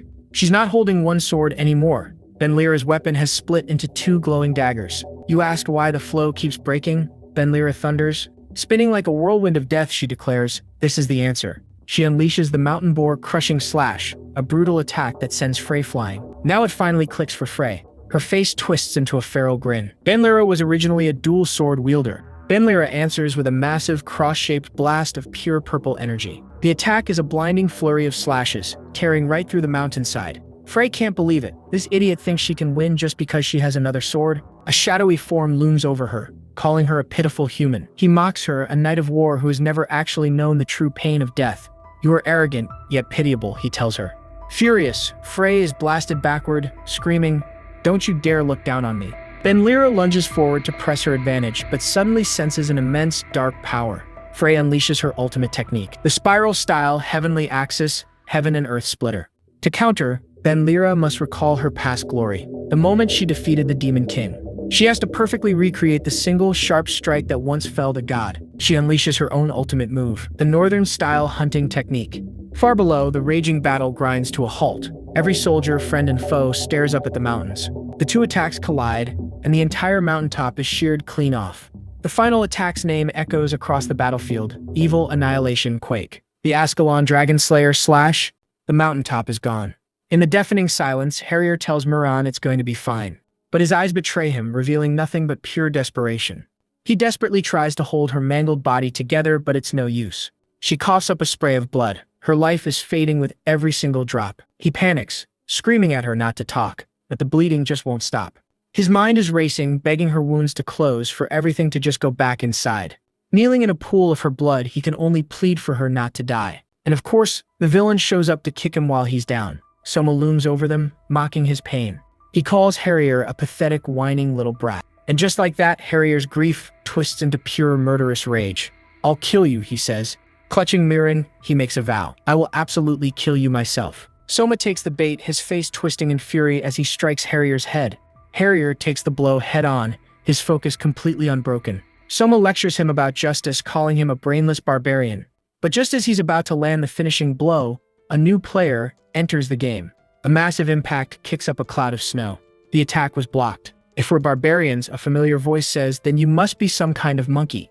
Harrier can only stare in disbelief. Right on cue, his master has arrived. Soma absolutely loses it, screaming Benlira's name in a rage-fueled frenzy. Benlira calmly tells her student to cool his head. She's here to buy some time. Soma scoffs, mocking Benlira for finding a new pet dog so soon after the hero's death. Benlira simply counters, "That crazy red witch earlier asked if I felt any pity for the dying Imperial soldiers. They too have homes and families waiting for them." She admits she felt a little guilt, but in war it's simple, kill or be killed. Facing Soma, her resolve is set. "Yeah," he says, "war is heartless, isn't it?" And with that, she attacks, crashing into Soma with absolute brutal force. Her purpose is simple now: annihilate enemies, protect comrades. No more hesitation. She looks to her student and tells him, "Now you must decide too, Harrier." While Benlira clashes with Soma, Harrier desperately screams for a medic. But Murin stops him. She tells him not to worry about her, to go help his master. She grips his arm, reminding him of his duty. He has to join the fight. Help Miss Skeleton and don't forget your role. Her last thoughts are for him. She wants him to live and fulfill the future they dreamed of. With a final silent plea for him to go, her hand falls limp. Harrier cries out in anguish, his last shred of hope completely shattered. Her final wish was for him to protect everyone. She leaves it all to her chief. Sensing the change, Benlira goes on the offensive, unleashing the frosty grand brawl. Soma just laughs, mocking Benlira's nerfed attacks after his fight with Frey. He twists the knife, asking if she's worried her new student is about to have a mental breakdown. Benlira blocks the next swing with his bare hand. "Harrier will not break," she states. Soma calls her stupid right before Benlira sends him flying with a devastating counter. Soma lashes out with a kick, sneering that baseless hope only destroys people. Benlira catches it easily. "Bull," she says. She declares it's not encouragement, it's hope. Her student won't be blinded by rage like she was. But just as she braces for the next attack, a jolt of pain shoots through him. The debuff from his fight with Frey is kicking in at the worst possible time. Soma sees his opening and grins wickedly. "Caught you." But as the sword comes down, Harrier flashes in, intercepting the blow and saving his master. The force of the parry is so strong it sends Soma stumbling back into the snow. Harrier thanks him for buying time, explaining he's finally cooled his head. Soma gets to his feet, clutching a fresh wound on his chest, and absolutely seethes. "I will absolutely kill you," he screams. But Harrier is ice cold and simply declares player switch. As he faces Soma, Harrier can only think of his oldest friend. He knows he has so much to apologize for, starting from the day they first met. He's always been grateful, and always been sorry. As he clashes with his enemy, he repeats it. "I'm sorry, Murin." Soma's heavy blade crashes into his shield, but he grits his teeth and pushes forward. "I have to apologize over and over." Their blades meet in a violent explosion of force, splattering blood across the snow. In a shocking move, both Harrier and Soma are impaled on each other's blades. Soma slaps Harrier hard. He screams, "Let go! Are you planning to die with me?" But Harrier's resolve is absolute. "Muran, I will live for your dream." He lets out a primal scream, channeling all his grief and rage into this one moment. He plunges the sword deeper into Soma. But Soma pulls out his sword. Then Lyra screams his name in alarm as the impaled Soma makes one last desperate swing. But Harrier is calm now. He easily dodges and slices back, sending Soma backwards. Suddenly, Ben-Lyra's sword hits him from behind. Soma curses, utterly defeated. Behind him, Ben-Lyra screams, "Harrier now." On cue, Magic Circle bursts into life from the ground. Turns out the Northerners were playing 4D chess this whole time. The master plan was to lure the enemy into a narrow pass and bury them alive. Soma finally realizes it. They were walking into a trap from the very beginning. Harrier stands over the fallen knight, declaring, "This is the end." He readies his ultimate move. In his mind, he offers a bouquet of white flowers to Muran. He unleashes his final attack. Flame Lance, Death Vicious Hound unleashed, and it's a direct hit. As the vision of flowers fades, he says his final words to her. "Goodbye, Muran." Harrier stands alone in the vast snowfield. Suddenly he hears a voice and turns. It's Ben-Lyra screaming his name. Behind, the whole mountain is about to crash down. Ben-Lyra screams his name as she leaps towards him. Unbeknownst to them, someone is watching from afar through a crystal ball. The mysterious observer wonders, "Why have you only started moving now?" Ben-Lyra Edwards, calling her full name. The battle for the northern mountains is officially over. The Empire sent 1,000 soldiers to raid the range, and they got absolutely folded. Both Escher Soma's vanguard and Frey's squad were completely wiped out. What about the other 400 troops waiting in the back? Yeah, they got deleted too. The northern chieftain of the Hawker tribe scoffs at their strategy. She calls them fools for starting a war when they should be trying to survive together. Her massive companion agrees, saying he'll never understand the people from the lowlands. And get this, these two absolute units single-handedly took down the entire Imperial force by themselves, a total skill issue. With the battle won, the order is given. They'll ignore the retreating cowards and search for their own survivors. Meanwhile, Ben-Lyra's undead soldiers march with purpose across the snow. They stop in front of the survivor. The man recognizes familiar faces among the undead. As if on command, the entire resurrected army disintegrate, blown away by the wind. Ben-Lyra is in awe. Her necromancy merely moves the dead. Usually they are only corpses without memory. But these soldiers were different. They had will. They stood beside their living comrades like they had in life.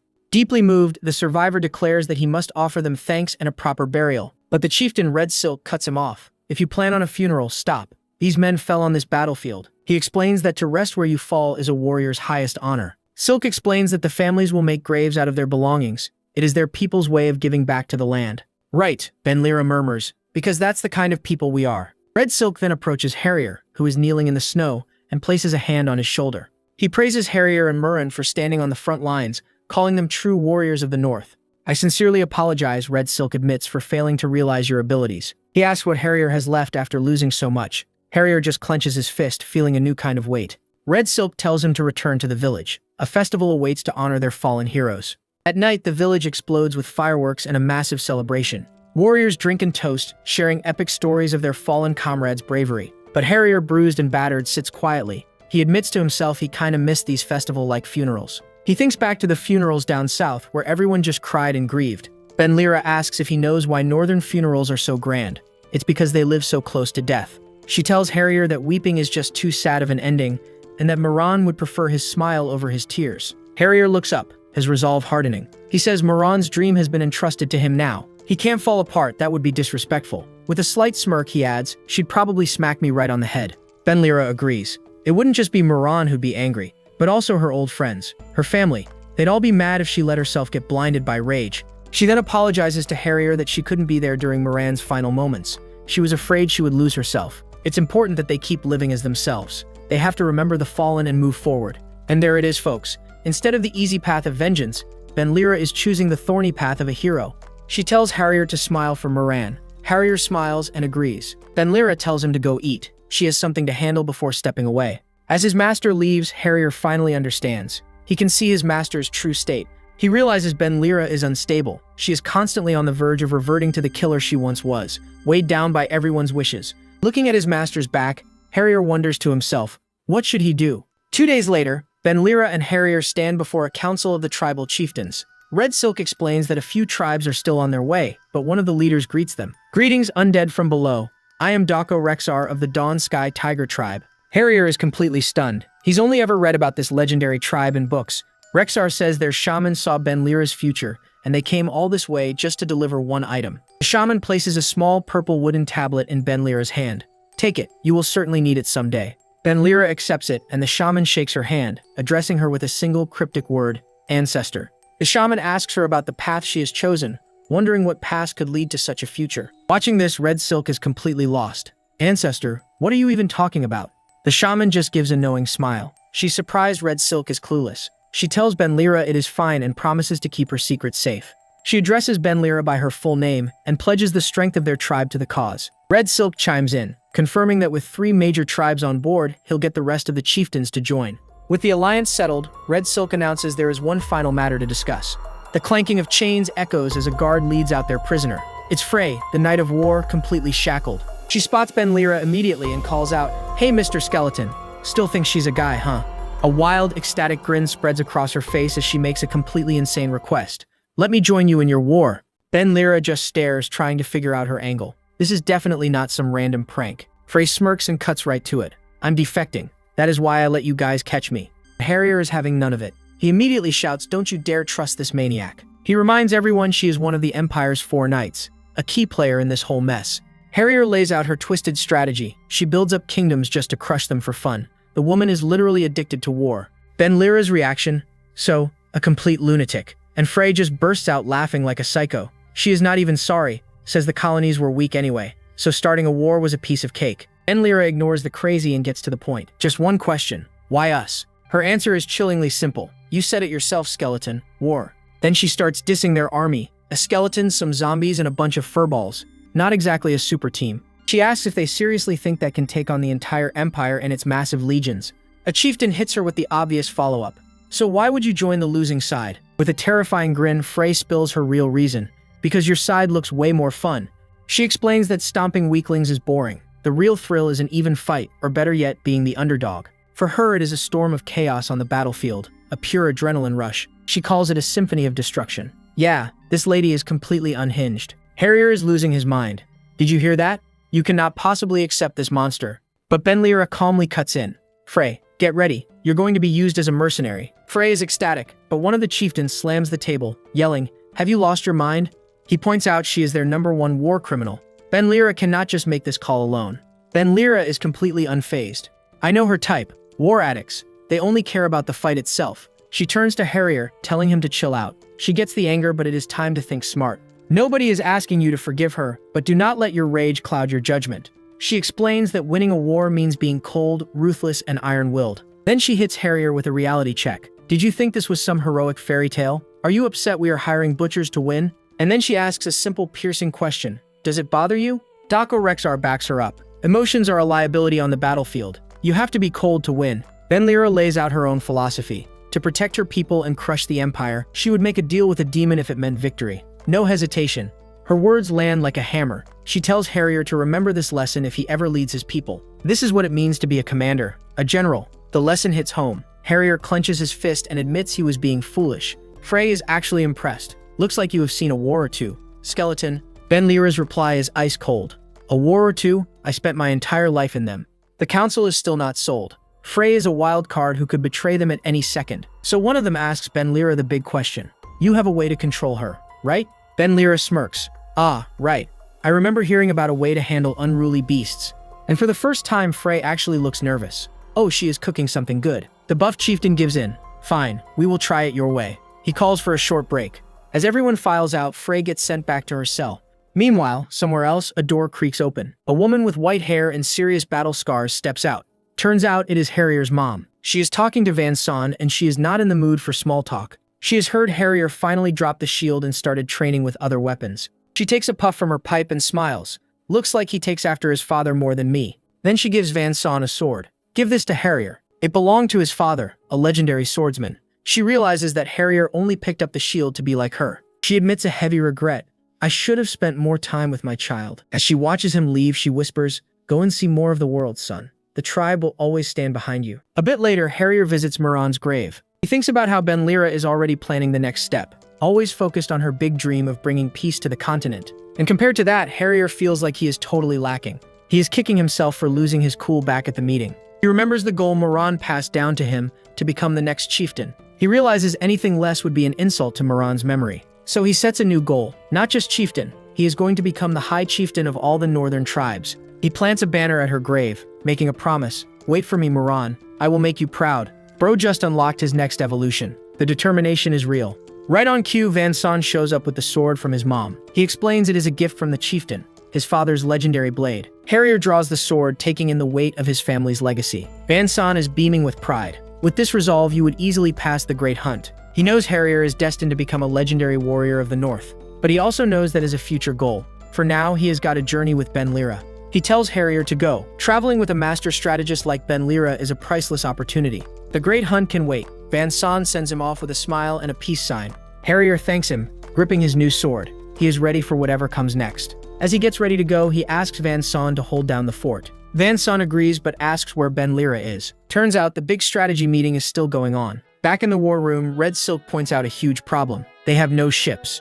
Did someone say Navy? Because 3 absolute units just crashed the party. They strike a ridiculous pose and announce the Deep Blue Sea tribe is here to help. Ben Lyra is just confused. Red Silk explains these are the legendary sea ghosts, the only tribe with a real navy.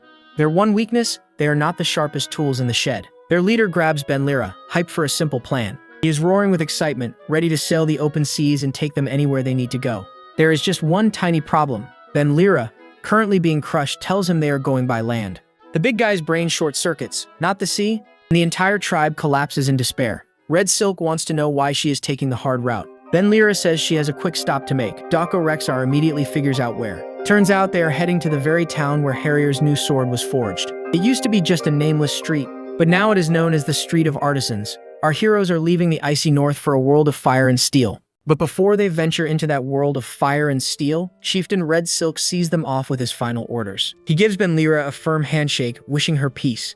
Ben Lyra returns the sentiment, but Red Silk isn't done yet. He pulls Harrier aside for some one-on-one teacher talk. He tells Harrier to remember something important. Ben Lyra might be a legend, but deep down she's still human. She wavers. She needs support. Red Silk explains that Ben Lyra is in a constant war with herself. She's always fighting off whispers of rage and despair. To carry this burden, Ben Lyra had to lock away her emotions. She became cold and rational out of pure necessity. Red Silk drops some wisdom. Anyone who can endure all that without breaking is what you call a true hero. That one word hits Harrier like a truck, a hero. And since Ben Lyra's old crew is gone, it's now Harrier's job to be her rock. Harrier, now filled with a new sense of purpose, is all in. And so, their journey begins. Of course, it doesn't take long for Frey to start complaining. Ben Lyra is completely unfazed. She tells the former knight to quit whining and just deal with it. Frey throws a full-on tantrum, wailing about getting to the war already. Harrier is not amused, and so begins the world's most bizarre road trip. The crew travels past giant dino unicorns and massive purple worms. They cross treacherous mountains and fields of monsters, pushing on day and night under the stars. Finally, they make camp. Ben Lyra holds up their dinner for the night. A very unlucky rabbit. Later that night, sitting by the fire, Frey has a question for Mr. Skeleton. She wants to know how Ben Lyra found out the secret about their, quote, kids. You said so yourself, that you heard something, Frey says. Ben Lyra wonders why Frey waited so long to ask. Turns out she was just waiting for Harrier to be out of earshot. Well, she'd heard some stories from a friend. She wasn't sure, so after their battle, she went back to ask someone in person. Eshur Soma. He begins this long-winded story about how his father killed his mother in secret and made to look like she was poisoned by their enemies.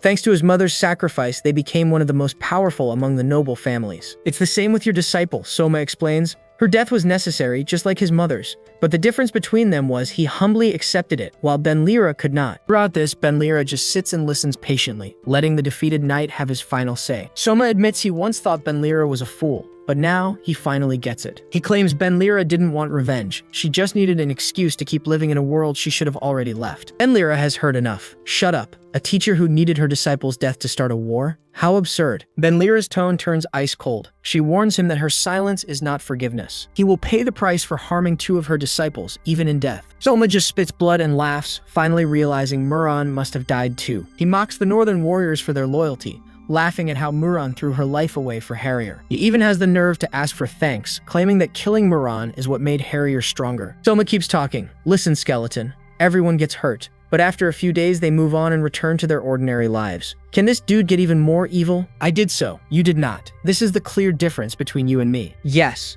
That's why this whole mess happened, Benlira replies, lifting Soma up and revealing that there's only half of him left. She grabs Soma by the throat. Letting him live before was a mistake. One she's about to correct, thoroughly. Oh, but hold up. She wants to ask him a few questions. Back at the campfire, Frey is skeptical. She asks if Soma really told him everything. Yup, he explained quite well. Benlira casually replies, but Frey isn't buying it. Soma isn't the type to just spill his guts. Is that so? Well, I asked politely. Benlira replies, as she slices up their dinner. And he answered politely. She finishes, meat all sliced up neatly on the board. What happened next, Frey asks. Benlira just silently goes about cooking dinner. The memory of Soma's final, agonizing moments floats through her brain as she stirs the pot. Suddenly, Frey chuckles. Benlira asks, what's so funny? Oh, nothing. I'm just looking forward to what's coming next. Just then, Harrier returns with supplies. Frey mentions that Harrier probably thinks of Benlira as a hero. She grins. Kill one, you're a murderer. Kill 10,000 and you're called a hero. She can't wait for his disciple to realize this truth. She promises to watch from the sidelines until the very end. Benlira simply agrees. She stirs the stew, telling Frey to watch closely. Watch closely how I end, she says, as a star streaks across the sky. After a long and grueling journey, they finally arrive at the way station village of Livret. Harrier explains they can resupply here, but Frey suddenly stops them. Frey, now in some frilly clothes, starts complaining again. She hates the uncomfortable outfit and wants to change back. Benlira immediately shuts her down. Does she want to advertise that one of the Empire's 4 knights is with them? She warns her not to cause a scene. They'll get what they need and leave quietly. Harrier wonders if they should sneak in, but Benlira says getting caught would be an even bigger headache. Benlira tells him not to worry so much, giving a confident thumbs up. There's no way my perfect disguise will be seen through. You sure about that, my friend? In a few seconds, they're immediately surrounded by guards with spears pointed right at their faces. The guards immediately draw their blades, shouting that the newcomers reek of the undead. But Benlira, in her ridiculous little disguise, just tilts her head and plays dumb. Just as things are about to pop off, another guard steps in, telling his men to stand down and taking charge. He introduces himself as Man Gil, a guard of Rivlet Village, and tells our crew to follow him. Seems he knows what's up. As they walk, Man Gil reveals he's heard the stories about the ghost of Spear Tower Village. Turns out he used to be an adventurer with the Northern Guild and still keeps tabs on his old buddies. He drops a bombshell. He heard a wild rumor that some undead convinced the guild leader to rebel against the Empire. He guesses they're headed for the Craftsman's Street and offers to give them the inside scoop. Benlira gratefully accepts his offer. Man Gil waves it off, saying he has to be somewhere. He tells them to meet him at the bar after sunset. Benlira asks if they can stick with him. She knows they'll be arrested otherwise.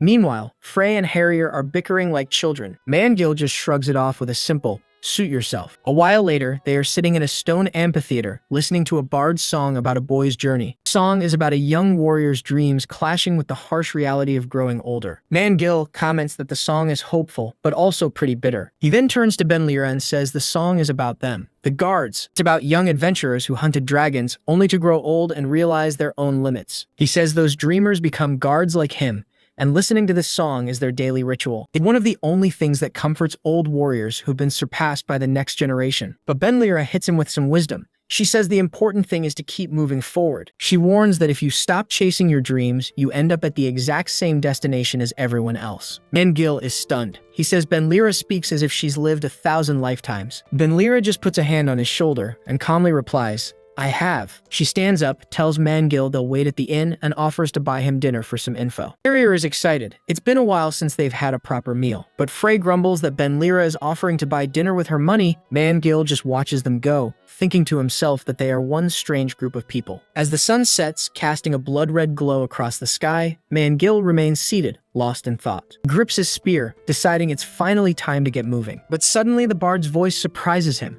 She points out he always stays late after her shows. He's completely flustered as she asks him if he could escort her home. Walking through the village, Man Gil nervously says his buddies would freak out if they saw this. She thinks it's funny, but he explains that she's basically a celebrity among the guards. He calls them a bunch of old losers, then asks why she chose him out of all her fans. She explains that while others look regretful, his eyes still have a faint, dreamy glow to them. She says he has innocent, childlike eyes, like a warrior from a fairy tale. And she finishes with, that's why I like you. Man Gil freezes, repeating her words, childlike eyes, I guess I'm still. It finally clicks. He whips around demanding to know what she just said. The bard just smirks, teasing him for being so slow on the uptake. And before he can even process it, she grabs his hand. He's a stuttering mess as she drags him along, announcing that this is officially a date. Meanwhile, back at the inn, a very confused Benlira is still waiting. So that's what happened, explains a blushing Mangil. Later, Mangil unfurls a map on the table as a stoic Benlira watches with arms crossed. The inn is absolutely buzzing with energy.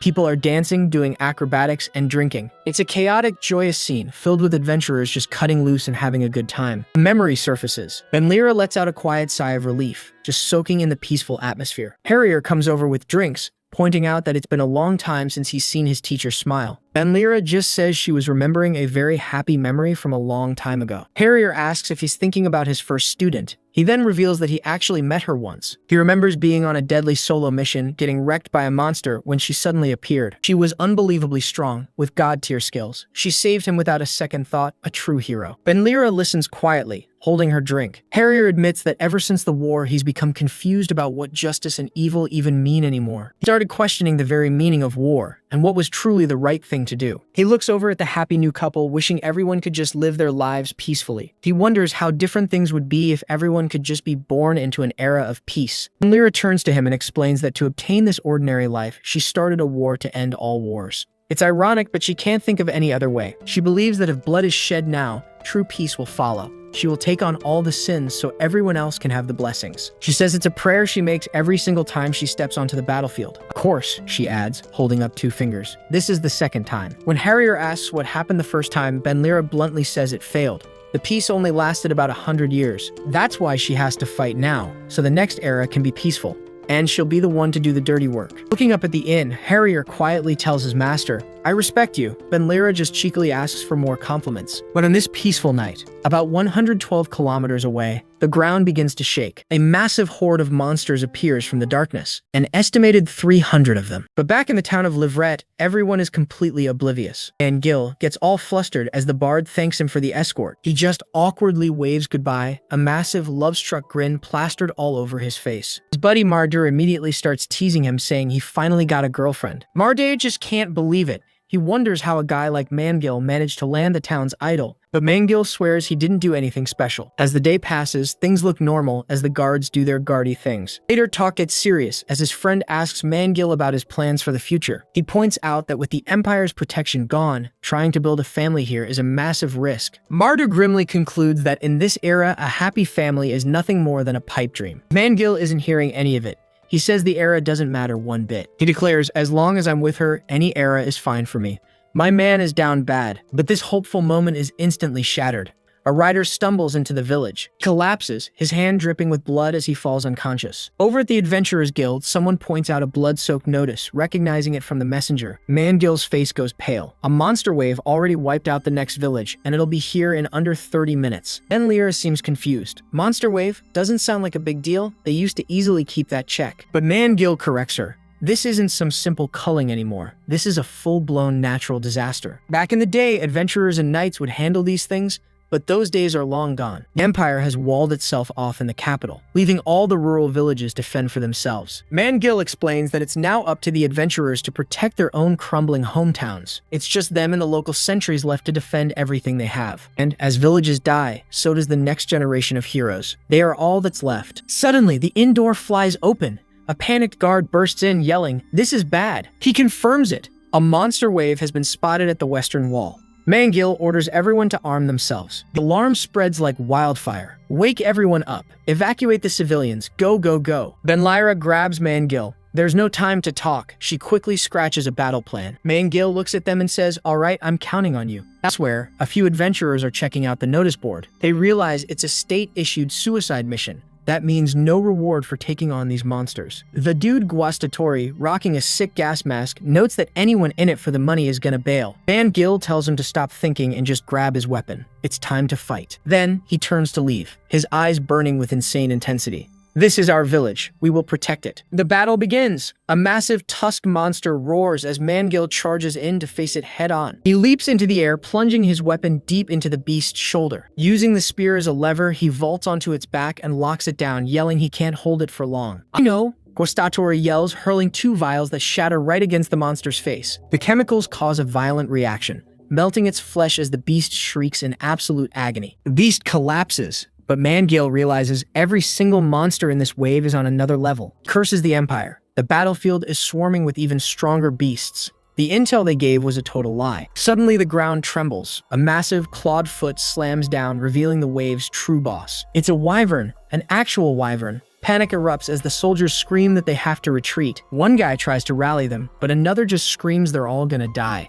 Mangale's hope fades. The village is finished. But in that moment of despair, he remembers the smiling face of the woman he loves. His helmet clatters to the ground. His resolve is reforged in an instant. He knows what he has to do. Back in the village, the evacuation is a mad scramble. Guards are yelling for everyone to stay calm and head for the north gate. The bard frantically asks a guard where Mangale is, but the poor guy has no idea. But then Guastatori appears. He tells her he's still fighting the monsters. Guard grabs him, demanding to know what he means. Guastatori quietly replies, "He said he'd buy us time." Alone on the battlefield, a bloodied Mangale lets out one last defiant roar and charges the wyvern. With a desperate shout, Mangale drives his spear into the colossal wyvern's hide, but his attack just bounces right off. He barely even scratched the thing. He's not giving up. He slashes the beast's leg. The wyvern thrashes wildly, its claws tearing up the ground where he was just standing. But Mangale manages to evade. He begins to channel every last drop of his remaining power. He pours all his mana into one final, desperate, all-or-nothing attack. He unleashes his ultimate technique, magic spearmanship, total lightning strike. His face is completely scorched, but the attack connects, sending the wyvern reeling backwards. Barely able to stand, he pants, wondering if he was too late to save them. He remembers the bard, the one who actually believed in his pathetic little dream. Her memory gives him one last surge of strength. Clenching his bleeding side, he declares, "Now, I won't give up." The final battle cry, he leaps back into the fray to face the entire horde alone. He remembers the heroes he read about in stories. Once he had witnessed a hero who defeated a dragon and saved a village and rescued a princess. He spots a cyclops aiming for him with a devastating punch. But Mangale drives his spear right through the monster's eye. But hold up, a scummy goblin sneaks up and stabs him right in the back. He flings the creature away. Ignoring the new wound, he drives the spear deeper into the cyclops' head and brings it crashing down. But he's losing way too much blood. Leaning on his spear for support, he knows this is the end, but he doesn't care. Even if he were to die today, the dragon was dead, and he saved his princess. Job done. Suddenly, a storm of attacks tears through the battlefield, a showcase of legendary fighting styles obliterating the monster horde. "Gah, I think I just got a piece of monster in my mouth," Harrier cries out.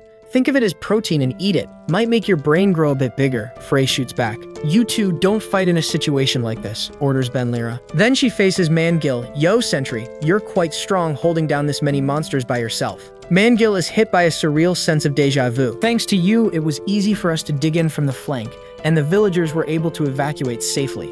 Splendid, Sentry. You've accomplished more than the duty you were given. Now rest," Benlira commands, "and leave the rest of the rabble to us." For Mangale, the scene is just unbelievable. He watches Benlira tear through the horde, and Frey is right behind her, laughing like a maniac. Monsters that took dozens of men to kill are getting sliced up like soft tofu. It's an absolute massacre. But watching this carnage, Mangale isn't afraid. He feels like a kid watching a real-life hero for the very first time. His heart is just filled with absolute, unfiltered awe. Then Lyra walks over, noticing the change. "Yesterday your eyes were empty," she says, "but now they're completely different." Harrier walks up. "Those are the eyes of a man who's found something worth protecting." He explains there's a huge difference between just dying for someone and choosing to protect them, even if it costs you everything. And to prove his point, Harrier whips out a rope dart. He launches it straight at a massive red beast. The dart sinks deep, punching right through the creature's thick, scaly hide. As he pulls the rope tight, he gives Mangale one last piece of advice.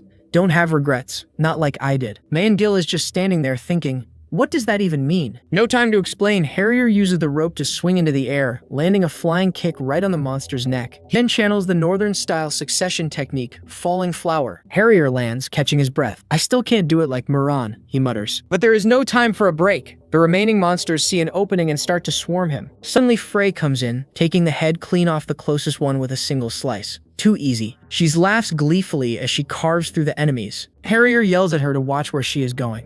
"It's dangerous." Frey just scoffs at him. "Who are you to lecture me? Only weaklings need to be careful. I am one of the Empire's 4 Knights of War," she cackles. And then, suddenly, chomp, she gets swallowed down by the giant monster, and her severed leg flies up into the air. The little monsters are ecstatic. But wait a minute, she unleashes her ultimate attack from inside. Spiral style, Earth Canyon Gutter. The attack literally carves through the monster's belly. Covered in blood, she steps toward the monster holding her severed leg. Die, she mutters and slashes it dead. Harrier watches in shock. He recalls the village chief meeting about Frey. He was against making Frey a mercenary they couldn't control, but did Ben-Lyra know something that could control her? Frey then calmly picks up her own severed leg. Found it, she says, complaining about her ruined clothes. Harrier watches, jaw dropped. He realizes she's absorbing the blood on the battlefield to instantly heal herself. That is the terrifying power of the Empire's 4 knights. Frey licks her lips. All right, shall we fight again? She offers Harrier some advice about his movements, but he just snaps back. No, I don't need it. He doesn't want advice from someone who tears her muscles by spinning, and she fires back. A bastard who gets stomped on when he fights shouldn't have such a big head. Here we go again, folks. They start bickering and kicking each other while Gil just watches, wondering what on earth these two are. Suddenly, a familiar voice calls out, Mr. Gill. It's the bard. He panics, asking about the village. She quickly assures him it's fine. Thanks to Mr. Skeleton, not many monsters got inside. The adventurers and guards are handling the rest. She then scolds him for being so reckless. What were you thinking, taking on a wyvern alone? Gil just brushes it off with a smile. Don't worry, just a scratch. Besides, he proudly points to the dead wyvern. I caught a wyvern. For a story I can brag about for life, this is a cheap price to pay. She's furious at his casual attitude, but he gently reaches up and touches her face. This is 100 times better than you being in danger, he says softly. I missed you a lot, he confesses, and a single tear rolls down her cheek. He thinks to himself, I caught the dragon, I protected the village. Now, only one thing remains. Yes, folks, this was the bard's song. Defeat the dragon, save the village, and finally, save the princess. Crying, the bard tells Gil he doesn't have to save her, but he says because of her, he achieved a forgotten dream. And now he has a new one to strive for. Now he wants to live a peaceful life and build a family. But then it clicks. He's found the key. A peaceful life comes from having a loved one to protect. Meanwhile, Ben-Lyra is still busy mopping up the stragglers. The attack lands, and one of the beasts lets out a massive roar. Ben-Lyra follows up with a stab to the mouth, but something's wrong. Her sword doesn't work quite well anymore. But it doesn't matter. As a member of the legendary heroes party, these sorts of cheap tricks are beneath her. Time for plan B. She shouts to Harrier and Frey, ordering them to herd the remaining monsters into one spot. She tells them to stop staring and get ready to unleash their biggest techniques. Frey's spiral style and Harrier's northern style power up, ready to be combined. They unleash their ultimate attacks. Axis of the Earth, Horizon Breaker, and Triple Lion's Blade Roar. Lyra watches as her disciples wipe out the horde.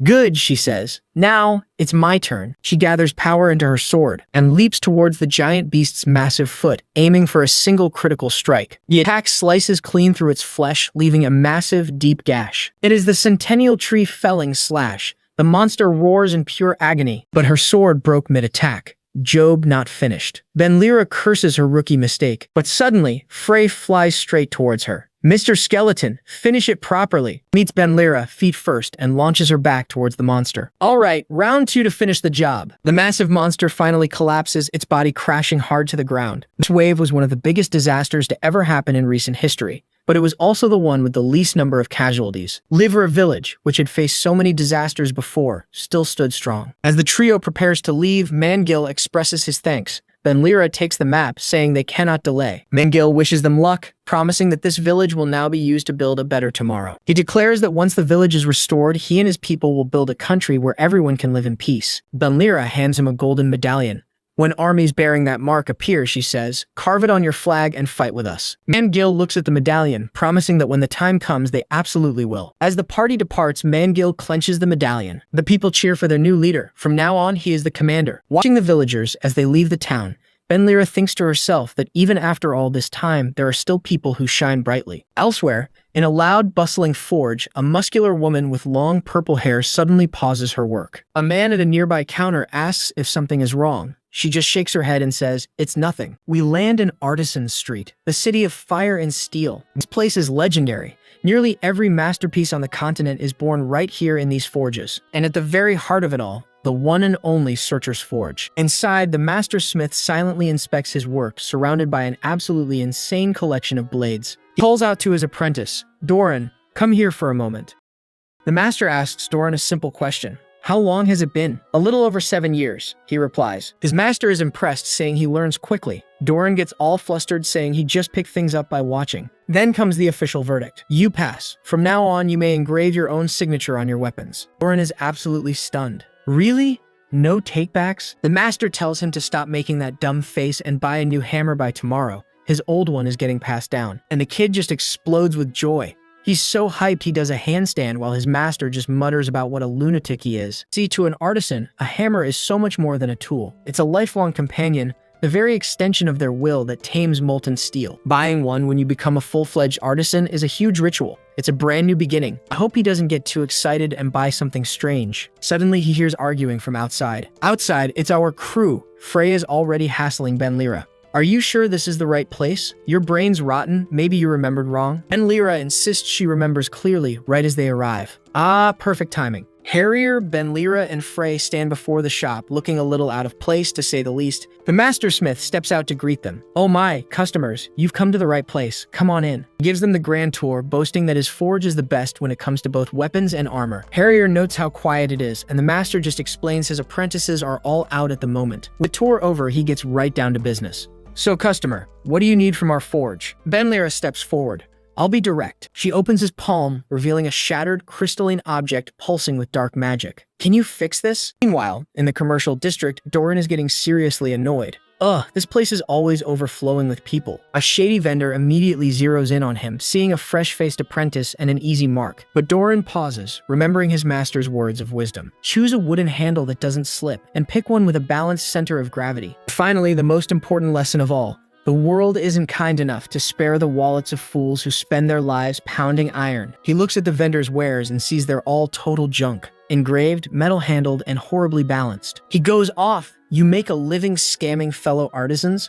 May sparks fly during your forging and burn your junk to ashes? Doran is determined to search all day if he has to. Somewhere in this huge city, his destined hammer is waiting. But as day turns to dusk, he still hasn't found a thing. Totally defeated, he slumps down in the now empty marketplace. A vendor tells him to get lost. He's closing up. Then the panic hits. Ugh, I'm so screwed. Work starts again tomorrow and I still haven't found one. He starts running frantically through the street, literally wailing, "Wah, where are you, my masterpiece?" In his frenzy, he runs right past a lone, bald artisan sitting on the ground with a single hammer on a red cloth. Doran stops dead in his tracks. The hammer is perfect. Simple design, non-slip wood, and a perfectly balanced center of gravity. The quality is unbelievable, maybe even better than his own master's work. He approaches the old man. "Elder, is this item for sale?"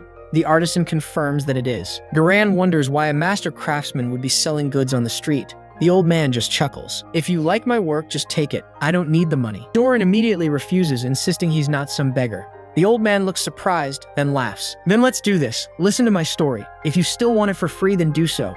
Otherwise, I'll take your money, you beggar lad." Doran asks if the hammer has some kind of cursed backstory. The old man's smile fades. Yes, cursed indeed. The story begins 40 years ago, when a promising young newcomer first set foot on Artisan Street. One day, an offer came from the nobility. Become their exclusive artisan and create decorative weapons for them. Now, this street has 3 sacred rules. Never bow to nobles, never turn away students, and an artisan's end must be honored their way. Blinded by money, he broke those rules. He chose greed and ceased to be a true artisan. He spent his life making decorations, just flashy ornaments to hang on walls. Years passed, and one day he realized he had wasted far too much of his life. What remained was not an artisan, but just an old man with no disciple and no forge. The artisan in him had died the moment he left this street. And so, he made a decision. He struck iron one last time and poured his entire soul into the work. A rule breaker like him could never pass down his techniques. So he waited for someone who could recognize his plain hammer for what it was. And then, today you chose it. I am already satisfied that you chose my work. The elder explains, he made the hammer praying that his end would become someone else's beginning. He begs Doran to take it, saying there could be no greater honor for him. Doran listens to the entire story, his expression thoughtful and serious.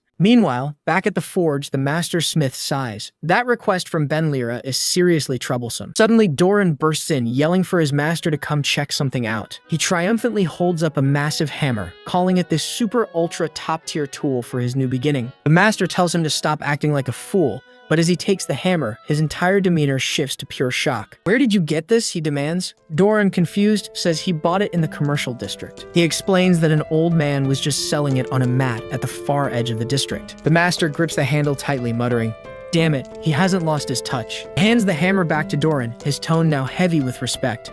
"Take it. From today on, you are an artisan. Your works will bear your name." He tells Doran he's no longer a child, but a proper artisan of this street. But while one artisan's journey begins, another's hits a serious roadblock. Back at the forge, Ben Lyra asks the master smith a simple question.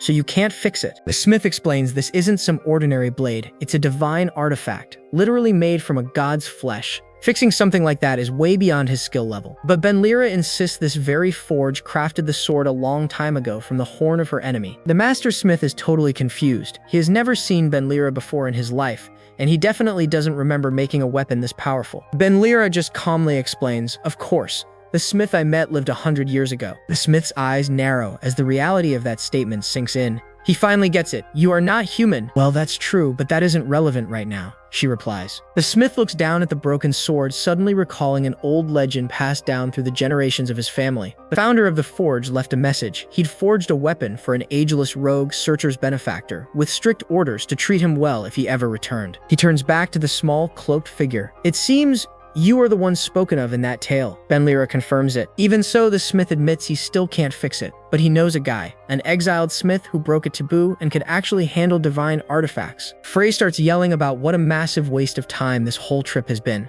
Short attention span much? The smith assures them it's not a waste. He says that while this street has fakes, there are plenty of genuine workshops still standing. Since Benlira has already proven her connection to the forge's founder, the smith decides he'll bend the rules and help them out. He tells them to seek out a very specific blacksmith, someone who truly understands the nature of divine artifacts. The name of his forge is called The Hearth Where a God Once Passed. Inside, the place looks more like a museum than a workshop, filled with bizarre holy relics and countless ancient weapons. Frey just laughs. It's nothing but sacred relics everywhere. This guy has quite the unique hobby. Harrier checks on Benlira, who looks really uncomfortable. Nope, it feels like a room filled with fumes from someone who ate 20 sweet potatoes. A voice suddenly calls out from a dark archway, asking if they're customers. The person apologizes, saying they were just in the middle of a prayer, and invites the group inside for a drink. They're led down a long, dark, and completely featureless tunnel. Super creepy. Frey immediately questions why a forge would even need a tunnel like this, and Harrier agrees that something is definitely off. Benlira suddenly speaks up, confirming what they were all thinking. This has to be a trap. She's been sensing mana circling them this entire time.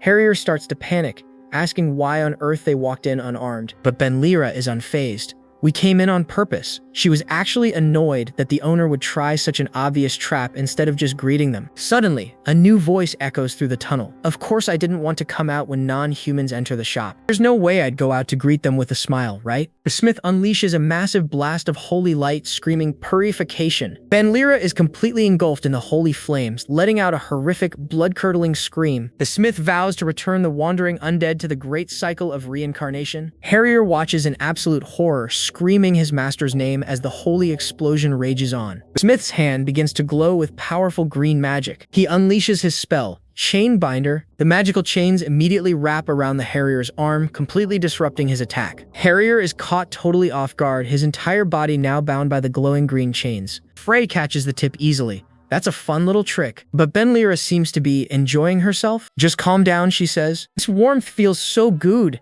The smith is utterly baffled by this. He cannot believe it. Even his highest grade purification spell is having absolutely no effect. With a sudden clap of her hands, Benlira just dissipates the entire holy fire. All right, that's enough. He casually stretches, completely unharmed.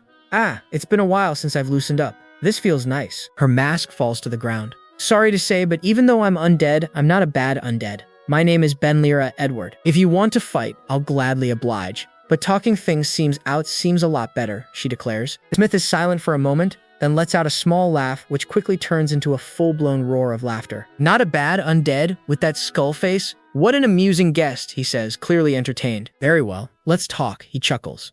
This, folks, is Gregory Gilliman Theo, Master Smith and Priest of the Forge. Gregory gets right down to business. He understands that Benlira is asking him to repair a divine artifact. Benlira explains it's a magic sword that grants her necromancy, but it's been split completely in half. Because she lost the other half, the necromantic abilities no longer work. She can create undead, but they just crumble to dust. Gregory finds this whole situation incredibly fascinating. You truly are an existence outside the cycle, one who has strayed from the path, aren't you? Benlira doesn't care what she is. All that matters is whether Gregory can fix the sword, for which he will be rewarded handsomely. Gregory's expression suddenly turns serious. There is one iron rule in my forge. Before he begins any work, he must hear the story of the one who owns the equipment.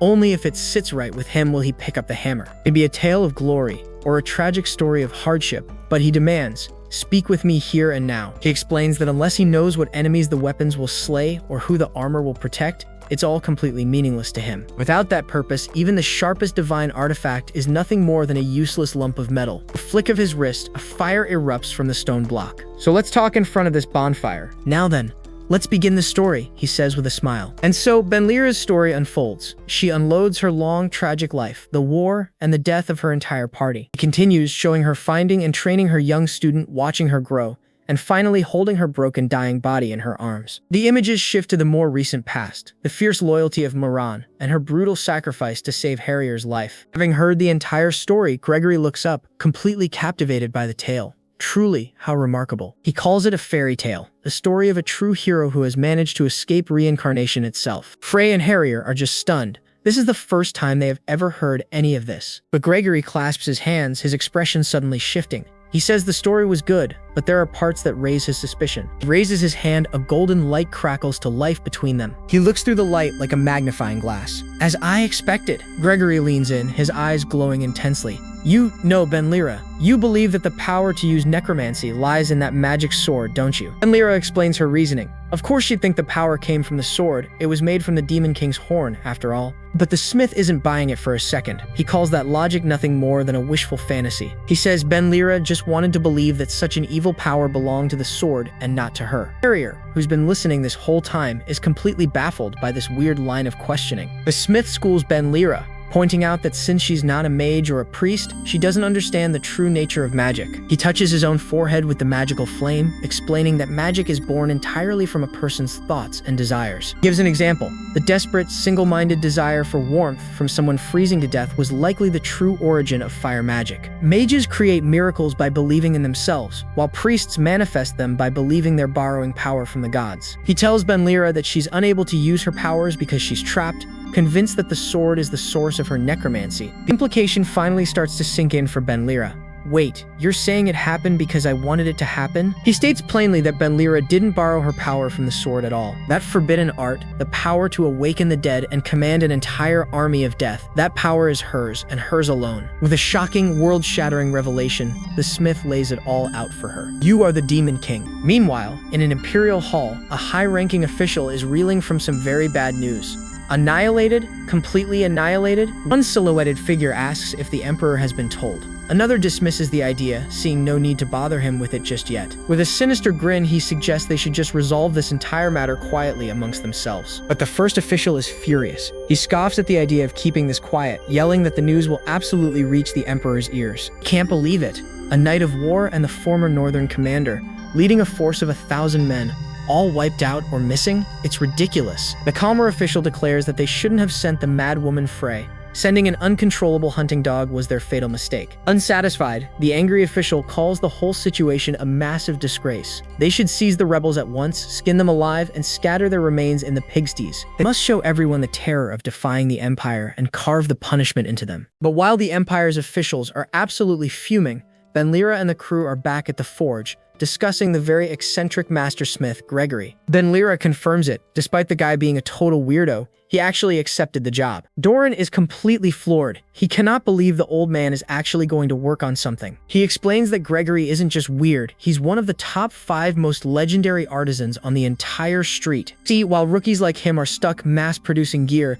the true masters almost never make anything at all. The master smith chimes in, saying most elite craftsmen are oddballs, and Gregory is the biggest oddball of them all. He's the type to just ignore any request he doesn't like. In fact, the last job he took was 2 whole years ago. Benlira figures she should feel honored, which Doran finds a little strange. But the master smith gets it. He scoffs that some adventurers treat artisans like dirt, calling them idiots for it. Benlira knows the truth. Anyone who's survived a real battlefield understands. Smiths and adventurers are partners. A warrior has to trust their weapon won't fail them, so they can go all out. She looks at the smiths and says, "That's why I trust the street, and I trust you." Doran appreciates the respect, but tells him that in the end, you have to trust yourself the most. The master smith agrees. Once a weapon is in a warrior's hands, it's their will that defines it. He tells Benlira, "We don't know how you'll use our work, but I know for certain that you're not a villain." He tells Benlira to have confidence in herself. At the table, Frey is smirking, while Harrier looks like his soul is leaving his body. Benlira quietly thanks him. She's grateful someone sees her for who she really is. Suddenly, Doran speaks up, sounding a little confused. Mr. Skeleton? But his question is cut off by a hand slamming down on the table with a loud crack. It's Harrier. He's glaring daggers at Benlira and shouts, "Master, it's been a while.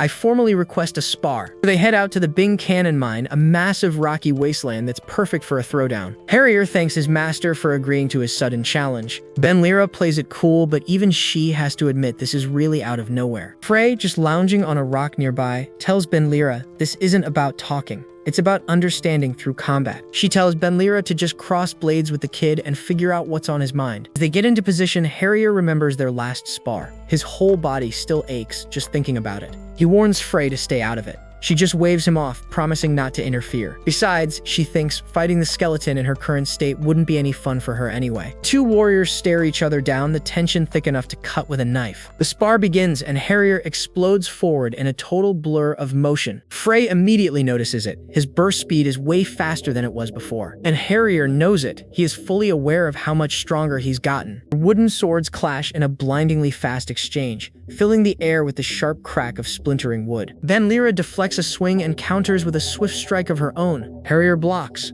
but the raw force of the blow sends a shockwave through the ground. He immediately retaliates, swinging his own heavy practice weapon with everything he's got. But Benlira is on another level. She dodges under the swing and disarms Harrier in one fluid motion. Harrier's eyes go wide. He never even saw it coming. Benlira seizes the opening, unleashing a devastating flurry of open palm strikes to Harrier's chest and stomach. The impact sends Harrier stumbling back, completely caught off guard by the sheer speed. He recovers instantly, lunging right back into the fray. The two engage in a brutal exchange of close-quarters combat. Harrier actually blocks a sword chop from Benlira with his bare arm. He pivots, throwing Benlira off balance and delivering a powerful sidekick. The expression is one of pure, focused intensity. The kid is in the zone. He unleashes a hurricane of spinning kicks, each one aimed to completely overwhelm his master. Benlira just tanks them. He blocks every single strike until his practice swords literally shatter from the force. Harrier uses the momentum to launch himself into another series of insane acrobatic kicks. The two opponents face off again, the intensity of the fight reaching a whole new level. Without a word, they charge at each other again across the rocky terrain. Benlira's broken sword has now become a makeshift jagged dagger. She stabs forward, but Harrier catches it, breaking his blade in the process. Benlira switches to pure hand-to-hand combat. They unleash a blindingly fast volley of punches at each other, a total blur of motion. Then, Harrier stomps his foot, sends a flurry of sand into the air, creating a screen. He uses the diversion to attack. This sends Benlira backwards. As Benlira leaps into the air, Harrier sees his one big chance. He channels all of his energy into his fist, unleashing a massive glowing uppercut. But Benlira just catches it. She stops the supercharged punch cold. Using Harrier's own momentum against him, he swings him around and slams him straight into the cliffside. Frey watches, impressed. She turned an attack aimed at his landing into a counter. Not bad at all. As the dust settles, Benlira calls out, checking to see if her student is okay. A hand emerges from the rubble. A voice says, "As expected." Harrier stands up, brushing himself off, and says, "You've weakened quite a lot, just as I thought." Harrier points out that Benlira was on the defensive the entire time. She never once went on the attack. He calls her out directly.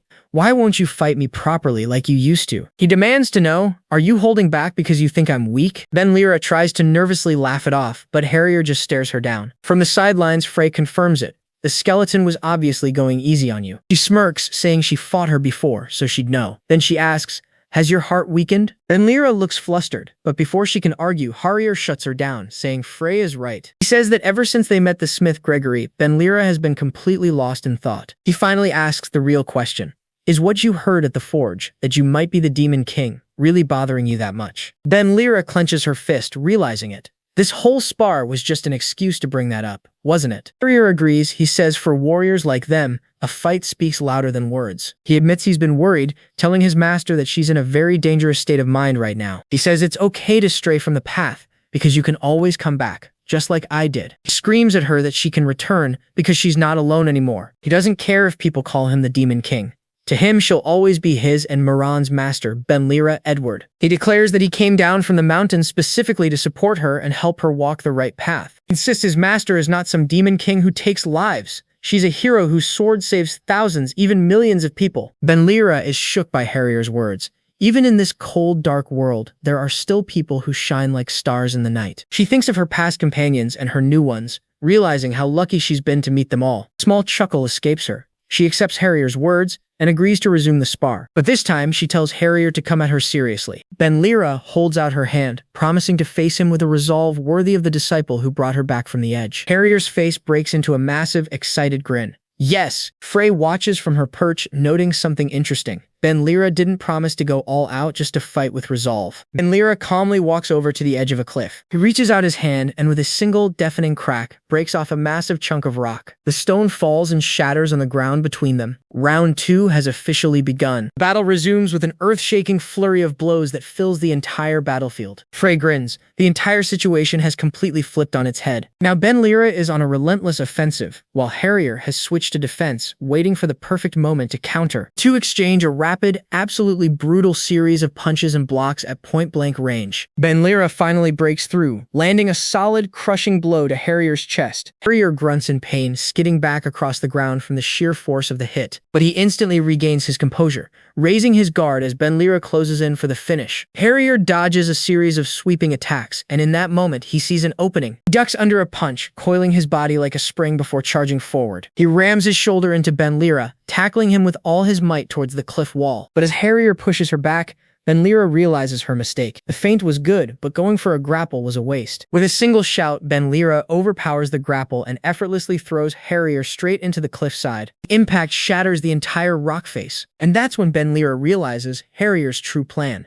He was never cornered. He was aiming for this spot all along. The tackle wasn't meant to knock her down. It was to hold her in place as the rocks came crashing down. As the dust begins to clear, Harrier emerges and launches a powerful finishing kick. Frey's grin widens. It was a clever plan to ambush Benlira in the confusion, whether she was crushed or not. But Harrier made one fatal mistake. He assumed his opponent would let go when the rocks started to fall. His biggest mistake of all was choosing the wrong opponent. Harrier just stares in disbelief before finally admitting his complete and total defeat. Benlira lets him go, thanking him for the spar. She praises Harrier's skills, but the kid humbly says he was just a warm-up. Benlira insists, saying Harrier has truly grown strong, showing him just how far he's come. Harrier blushes, genuinely thrilled to receive his master's praise. Frey stretches and declares that since Sir Skeleton's spirits are back up, it's her turn to move now. Benlira gets all flustered, denying that she was sulking after being called the Demon King. Frey just laughs, telling Benlira that she's ugly either way and her actions don't change, so it really doesn't matter. With that, she lunges forward, ready for a fight of her own. Harrier points out that their sparring record is now tied, 1 win apiece. A sinister red aura flares around Benlira as she cracks her knuckles. Want to settle the tie?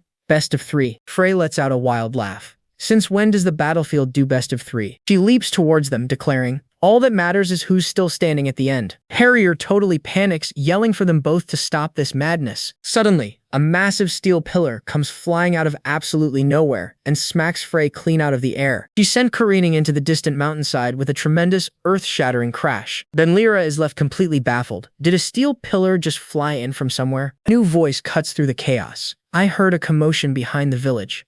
What in the world are you lunatics doing? The woman stands atop the pillar, crackling with electricity and glowing red eyes. Why are you wrecking my village? Answer me. Sometime later, back at the forge, Harrier is getting patched up. Benlira comes to check on him, but Harrier tries to play it cool, insisting he's totally fine. Doran, the apprentice smith, isn't buying it. He scolds Benlira, telling her to go easy during training or Harrier won't live to see old age. But check this out. Benlira wasn't the one who did the real damage. In a quick flashback, we see the real culprit. A woman named Magania, who slammed an entire iron pillar into Harrier. Benlira tries to explain the absolute chaos. She says this new girl just appeared and smashed him with a giant pillar like a pro hitman. And suddenly, it all clicks for Doran. He figures she must have heard intruders were wrecking the mine and went into full-on defense mode. Benlira is totally lost, but Doran explains that everyone on Artisan Street knows her. Apparently, she's one of the top 5 artisans around, but she's also just the neighborhood lady who constantly mooches free coffee. What a legend. Speak of the devil. Magania pops up right behind him, having heard every single word. Doran immediately flips the script and starts showering her with compliments. Just then, the master smith enters the room. He's surprised Magania is here so early. She declares that she's here to give her cute junior a special lesson. Doran is surprised. A special lesson for him? Yup, the mastersmith himself requested it. He tells him that to be a real artisan, he needs to get out there, visit other smithies, and get some real experience. Benlira is seriously impressed by this. Meanwhile, Frey just asks if they can steal what they need. Benlira has to tell her to read the room. Megania drapes an arm over a very annoyed Doran, saying it's perfect timing for her research. Yeah, my guy knows he's just being used as a coffee fetcher. He asks about how Megania's research is going anyway. She calls it a masterpiece, an invention that will finally grant the wish she and his old friends always had. Its purpose? To give every single citizen the power to protect themselves. A truly noble goal. Master Smith is surprised. Didn't he tell her to just give it up? She says it's a promise she made with someone named Shoshana, who turns out to be the Master Smith's daughter. The tension in the room is so thick you could cut it with a knife. But after a heavy moment, the Master Smith sighs and gives in. He tells her to help him with some work at the smithy before she starts her special lesson. Megania is all smiles, agreeing as long as she gets paid. The Master Smith hands her an apron, and Doran's reaction is priceless. He's completely outraged that she gets an apron when he can't even borrow one. She just laughs it off, teasing him about being jealous. Master Smith drops some wisdom. He says Artisan Street is a pure meritocracy. Skill is the only thing that matters here. He tells them Megania's story. She was just a frail little girl, left all alone on a battlefield. Instead of a normal childhood, she picked up an iron hammer and learned to live in the heat of a scorching furnace. Eventually, her body grew to match her unbreakable spirit. The scarred child became one of the greatest artisans alive. He tells Doran to watch her closely, because he's about to learn the true spirit of an artisan. Meanwhile, on a nearby mountain, an entire Imperial army has set up camp. A conscription officer greets her commander, who looks less than thrilled to be stuck out here. This is Commander Bulka of the Imperial Third Army, and he wants to know why they've been sent to this middle-of-nowhere town. The officer holds up 2 fingers and lays out their objectives. First, the complete military takeover of Artisan Street. Second, they're going to dig up the artisans' cemetery and steal their hammers. She explains that since artisans use only one hammer their whole lives, the tools become infused with their spirit and wishes. This process literally turns the hammers into insanely powerful magical items. The artisans have no idea. They treat their hammers like lifelong friends and are even buried with them. So from the Empire's point of view, that cemetery isn't a graveyard. It's a treasure chest just waiting to be cracked open. Volka puts it all together. They're here to conquer the city, kill the wanted skeleton, and loot the graves all in one go. Calls her out, realizing her true goal was always the magic hammers. What a cunning move. She just gives him a sinister grin, saying she prefers to call it being opportunistic. She then corrects herself, saying that disposing of the skeleton is just part of the process. Finally, she reveals their ultimate prize, a tiny glowing blue gem. Volka's eyes go wide. He immediately recognizes it as an item that could change the entire tide of the war. The officer confirms it. It's a top priority target that has to be sent back to the capital for disassembly. Bulka crushes a clod of dirt in his gauntlet. He tells her to handle her own business. His army will crush the village long before the 4 knights even show up. He makes it crystal clear. His mission is the fall of Artisan Street. Taking out the skeleton is just icing on the cake. The officer just smiles and agrees, promising they'll be careful. Yeah, right? As night falls over the mountains, the officer gets an intel update from her team. Her recon team says the coast is clear, but they confirm the skeleton already caused a massive ruckus near the mines. She's annoyed he isn't even trying to hide. And to make things worse, an old blacksmith loyal to the Empire has just returned. Now she's worried about information leaks. This whole mission is getting way too complicated. With the legendary Death Knight on his way, she decides to speed up the plan and grab the items ASAP. If they stick around for too long, they're all going to be turned into a pile of ash. Her team wastes no time, breaking into a workshop and tearing the place apart, searching for their prize. But suddenly a voice cuts right through the darkness.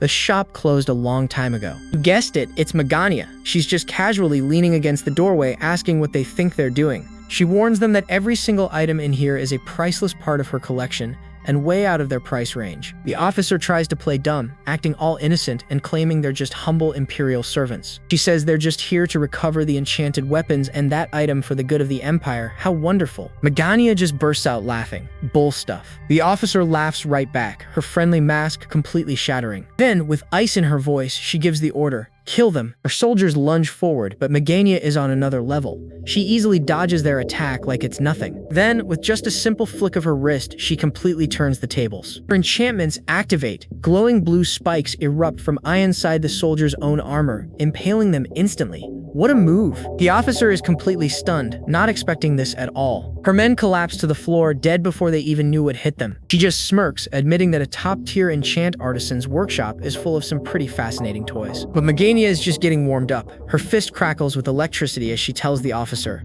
It's disappointing if you're amazed by just this much. She explains her special technique. She smelts the iron and embeds multiple enchantments at the exact same time. The attack she just used? A literal flying dagger enchantment? How cool is that? She admits they're incredibly expensive and basically one-time use, but they give a simple blacksmith the power to take down a knight. With an entire arsenal of electrified weapons floating around her, she demands to know what they were looking for and if they can even afford it. Actually, she changes her mind. She's already decided on the form of payment she'll accept. Her eyes glow a terrifying red in the darkness. The price for showing you something interesting are your heads, but the Imperial officer just scoffs at the threat. She calls it a lucky punch from a mere blacksmith. Magania just smirks and tells her to keep her eyes peeled. This only makes the officer even more furious. Losing her cool completely, the officer screams that she'll kill her and charges straight forward. Magania doesn't even flinch. She just raises a hand, summoning a storm of crackling blue swords to meet the attack. One of her loyal knights dives in front of her, yelling for Lady Piccola to get behind him. He manages to block the barrage, but not without taking a couple of electrified swords directly to his armor. Magania just laughs at his effort.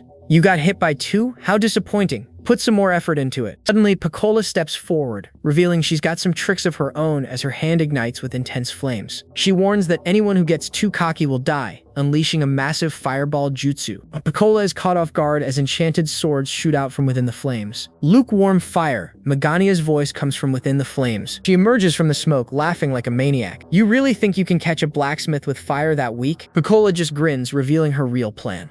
I couldn't catch you, but you're about to be caught anyway. Just as a knight appears behind her with his sword raised, Piccola shouts, "Got you." Magania encases herself in a pink energy shield. Did you think I wouldn't have a defensive weapon? She taunts. Then blue energy beams erupt from inside the trap, catching them off guard. Magania slips out of the way, snatches a regular sword from a rack, and hurls it at a knight with perfect aim. Knight barely deflects it, realizing in shock that she threw it with pure skill, not magic. Magania whispers the name of her technique, Dipper, as a huge, jagged blade materializes right beside the knight's head. She follows up with Dropnir, and the knight is instantly shredded by a storm of blades, his armor shattering completely. As the knight's body dissolves into black smoke, Piccola charges in for another attack. Magania tries to use her barrier trap again, shouting funnel, but this time Piccola is ready. You think that'll work twice on a knight? Piccola dodges the daggers and closes the distance in a flash, landing a brutal punch to the gut. She completely overpowers Magania, launching her into the air and pinning her with multiple beams of blue energy. Piccola gloats that she's found the weakness. The flying swords only move in straight lines, and she can't accurately control that many at once. Too soft, she yells, delivering another devastating punch that sends Magania flying across the room. Magania crashes to the floor, completely dazed, and Piccola is on top of her in an instant. She grabs our girl by the hair and viciously slams her face into the ground, sneering about her talent. Panting, Piccola calls her a cocky punk. With a terrifying grin, she promises to make sure Magania never gets back up again. Beaten and bloodied, all Magania can do is curse her luck. With their target down, the other knight remarks how embarrassing it is for a blacksmith to take down one of their own. Up on the rooftops, they prepare to escape. Piccola grins, holding a glowing gem. Who cares if we lost two knights? We got the item. Mission success. But just as she says that, a massive beam of blue energy erupts into the night sky. Piccola whips around, absolutely furious. That stubborn woman. Then, all across the city, identical flares light up the rooftops. Down below, a battered Magania manages a weak laugh. You fools, don't look down on Artisan Street. The signal works perfectly. The townsfolk see the lights and know immediately that something is wrong at Megania's workshop. Piccola is seething. Her plan to escape quietly is now completely ruined. Her knight points ahead, and there he is, the old elder artisan, standing in their path, holding one of Megania's glowing blue swords. Piccola recognizes him as the former Imperial workshop master. The old man takes a deep breath and lets out a thunderous roar. He screams to the whole town that an Imperial conscription officer has invaded Artisan Street. Piccola decides they can't leave a witness. His Imperial past makes him too much of a liability to leave alive. The knight charges forward, but the old master meets him head-on, their blades clashing in a blur of steel. The knight scoffs, "Can an old geezer like you even handle a knight?" The artisan calmly replies, "I know I can't, but I won't let you defile this street." Piccola mocks him for getting nostalgic. He admits that while he was successful with the Empire, he lost himself in the process. The roar of pure defiance, he declares he will not let the Empire toy with the street he calls home. He shouts that this is the proud home of the continent's best artisans, not some back alley for Imperial thugs to mess with. His shouts draw a crowd, and the other artisans realize there's serious trouble happening at Megania's workshop. Piccola is grinding her teeth in frustration. Trying to silence the old man just made everything worse, and now they need need to get out of there fast. She's done playing nice and drops the act. Fine, I was going to spare you for old time's sake, but never mind, just kill him. The knight lunges, sword flashing through the air, but the old man meets the attack head-on. In an incredible move, he catches the blade with his bare, forge-blackened hands, stopping the killing blow inches from his face. The knight's raw strength is just too much. He overpowers the old artisan, driving the sword straight through his chest. Blood streams from the old man's mouth as he stares up at his killer, mortally wounded. The knight is shocked that the artisans are actually gathering in the streets, all because of this one old man's stand. His dying breaths, the elder artisan says he's entrusted his wish to a certain young man. He has no regrets. He tells the Imperial invaders that at the very end he will meet his end as a proud artisan of this street. The entire crowd, including a scarred Doran and the Master Smith, listen intently to the old man's final, defiant message. Master Smith realizes the grim truth. The Empire is here to take their home by force, and if they do nothing, they're next. The elder artisan makes one last plea, urging his fellow artisans to take up their arms and become the walls that protect their home. As his life fades away, the old man has one last thought for his people. Please protect it. With the elder artisan's last words echoing in their hearts, the grim reality of the situation sets in. Last night's Imperial raid was a brutal, targeted strike by 11 elite soldiers. Their mission was simple: hit Megania's shop, post knights at the gates for an easy escape, and get out. But they got caught. Battle was an absolute bloodbath. 5 invaders were taken down and 2 were captured. But the conscription officer and 2 others slipped through the south gate. But this victory came at a terrible cost. 17 of their own guards are dead, with another 7 critically injured. At Megania's bedside, Doran can only watch. You can practically feel the rage boiling just beneath his skin. She's completely unconscious, covered in bandages from the Empire's brutal first impression. They really did a number on her. In the Great Hall, the Master Smith delivers his report to the Elder Council of Artisan Street. The mood is heavy. He tells them the Empire hasn't been this aggressive since that incident, and now, a choice must be made. He's certain the Empire is aiming for a total takeover this time, but their true goal is still a mystery. At the back, Benlira speaks up. She thinks she's the target, claiming she's made a lot of enemies in the Empire. The Master Smith just laughs. Sorry, Skeleton, but that's a bit self-centered. He explains that this whole mess actually started years ago. It's time for a history lesson. Back then, Artisan Street was a total dumpster fire, completely rotten and corrupted under the Empire's control. Everything changed when one woman appeared, a legendary figure named Garencia Yuta. She single-handedly shattered the Empire's hold on the city and gave it back to the artisans, establishing it as a free, autonomous district. It tells Benlira the Empire was just waiting for any excuse to invade again. Benlira wasn't the cause, she was just the trigger. And now, he repeats the ultimate question. Do they fight back, or do they surrender their home in silence? One artisan slams his fist on the table, roaring that there's only one option left. It's time for the last wall plan. Another artisan panics, shouting that the plan means all-out war with the entire Empire. He asks if they're all just going to die, but a third man shuts him down with ice in his veins. I'm sorry, but we're already at war. Benlira steps up. She lays out the facts. The Empire invaded. They killed their people. They raided Megania's workshop. And then she drops a bombshell she learned from the prisoners. An Imperial army is already waiting in the mountains. There is no escape. Flashes of past battles fill her mind. She warns them that if they do nothing, more of their comrades will fall, just like last night. Because of the Empire, she tells them the entire continent has already been turned into a massive battlefield. An artisan is stunned. Benlira removes her mask, making her point crystal clear. They must fight not to destroy, but to protect. She asks the proud artisans if they'll just ignore the fallen. Would the dead want them to cower in fear? She clenches his fist, his voice filled with conviction. Not a chance! Scream for what you've lost. How long will you endure this? Shout until your voices give out, artisans. Benlira delivers her final promise. She will be the messenger for their rage. She will be their sword. She roars, "Join us." The hall falls silent for a heartbeat. Then, one artisan whispers, "Let's do it." And suddenly, the room explodes. A massive roar of agreement. It's war. They've had enough of living like this. They're all completely fired up now. I'd rather fight and die than become the Empire's slave. Another shouts, "We were stupid to even hesitate." Seeing their unanimous resolve, the Master Smith closes his eyes. The decision has been made. He raises his voice and gives the command. Activate the last wall plan. Everyone to your positions. From now on, the street moves, and as he says it, the entire city begins to shake, rumble, and transform. Let's show the Empire what happens when they underestimate blacksmiths, he declares, then turns to Benlira. Thank you, you've charged their morale. Benlira shakes her head. I didn't do anything. The will to fight was already in their hearts. They just needed a push. She quickly changes the subject. That aside, what about that item I requested before? The Master Smith looks exhausted but manages a smile.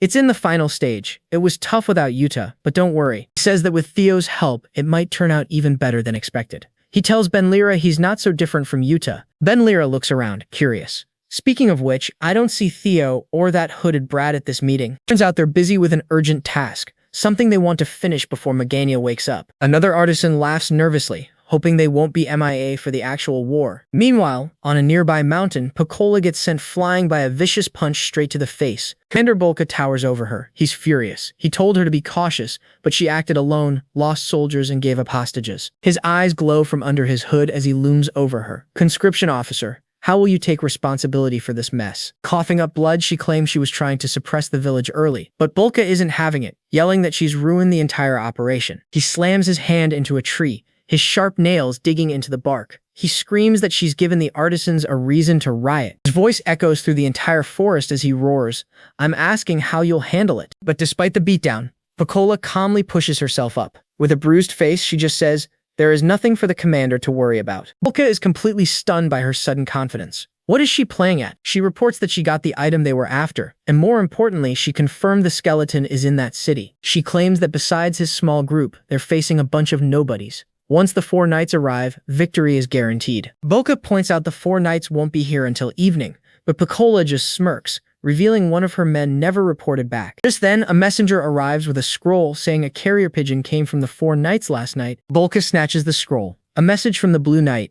What could this be? His eyes widen in pure shock. But that shock quickly turns into a slow, unhinged laugh. He'll never understand the high and mighty 4 knights. Prepare for war immediately, he screams. That metal city will fall by tomorrow. Pecola mockingly agrees, muttering insults about him under her breath. He has no idea what his superiors are planning, and frankly, he doesn't care. This chaos is the exact opportunity he's been waiting for. Later, he rallies his own army. Prepare yourselves, my soldiers, he commands them. Raise your spears high. He challenges their pride, asking how long they'll let their skills rust in the shadow of the 4 knights. As he marches with his men, he roars out a challenge to his enemies. Wash your necks and wait, you morons. Looking down on the city, he sees his path to glory. Everyone there is just a stepping stone for him to surpass the 4 knights. This will be his masterpiece, his moment of triumph. The stage for his glorious ascension has finally been prepared. And so Bolka's army marched towards glory. From a high vantage point, Harrier is on recon, and he does not like what he sees. He counts over 400 soldiers, way more than they were told. Immediately questions the plan, asking if it's really smart to attack an army of unknown strength. But Benlira is ice cold. She says waiting is just a slower way to lose, and besides, she has total faith in Frey to get her job done. Harrier can't really argue with that. I mean, come on, it's Frey. Losing isn't in her vocabulary. Benlira then tells him to look down, to see what they're truly fighting to protect. Below them, the city is a hive of activity. Artisans are moving massive equipment into place, preparing for the battle of their lives. Benlira points out the peaceful everyday scene. It's a sight you could find anywhere in the world. Harrier quietly agrees. No matter where you go, people are just trying to live their lives. But Benlira's tone turns grim. She reminds Harrier that soon, this entire town will become a battlefield, and all of this will be destroyed. She puts her disciple on the spot. Unlike their fight in the north, this battle has nothing to do with them personally. They're the ones dragging these innocent people into their war. And you can see the weight of that choice hitting Harrier hard. He wavers, asking if this is really the best way, or if they'll end up regretting this decision. But Benlira just turns the question right back on him. Harrier, what do you think the right answer is? For a moment, Harrier struggles. He admits it's a difficult, maybe impossible question. But then, something clicks. He remembers his duty, his fallen tribe, and the dreams of his friend Moran. His resolve hardens like steel. He declares that the people down there aren't just caught in the crossfire, they're fighting their own battle. There might not be a clear answer, but he's prepared to fight. The enemy is here, and so are they. That's all that matters. Benlira looks down at the city, a hint of a smile behind her mask. I see, that's a fine resolve. Speaking of which, the Master Smith is delivering a legendary speech. Today, we gather to fight for our rights against the Empire. He asks them, did we take up our swords just so we can die? And the crowd roars back, no. Are we using the last wall plan because we are cornered? And again they shout, no. With a powerful roar, he declares, today we will fight for our tomorrow. We are not slaves. We are the proud artisans of this street. Let's fight for this street. The entire city erupts in a massive battle cry, their morale at its absolute peak. Just in time, too, the ground starts to rumble. The Imperial Army has made its move. 50 cavalrymen are charging the east gate.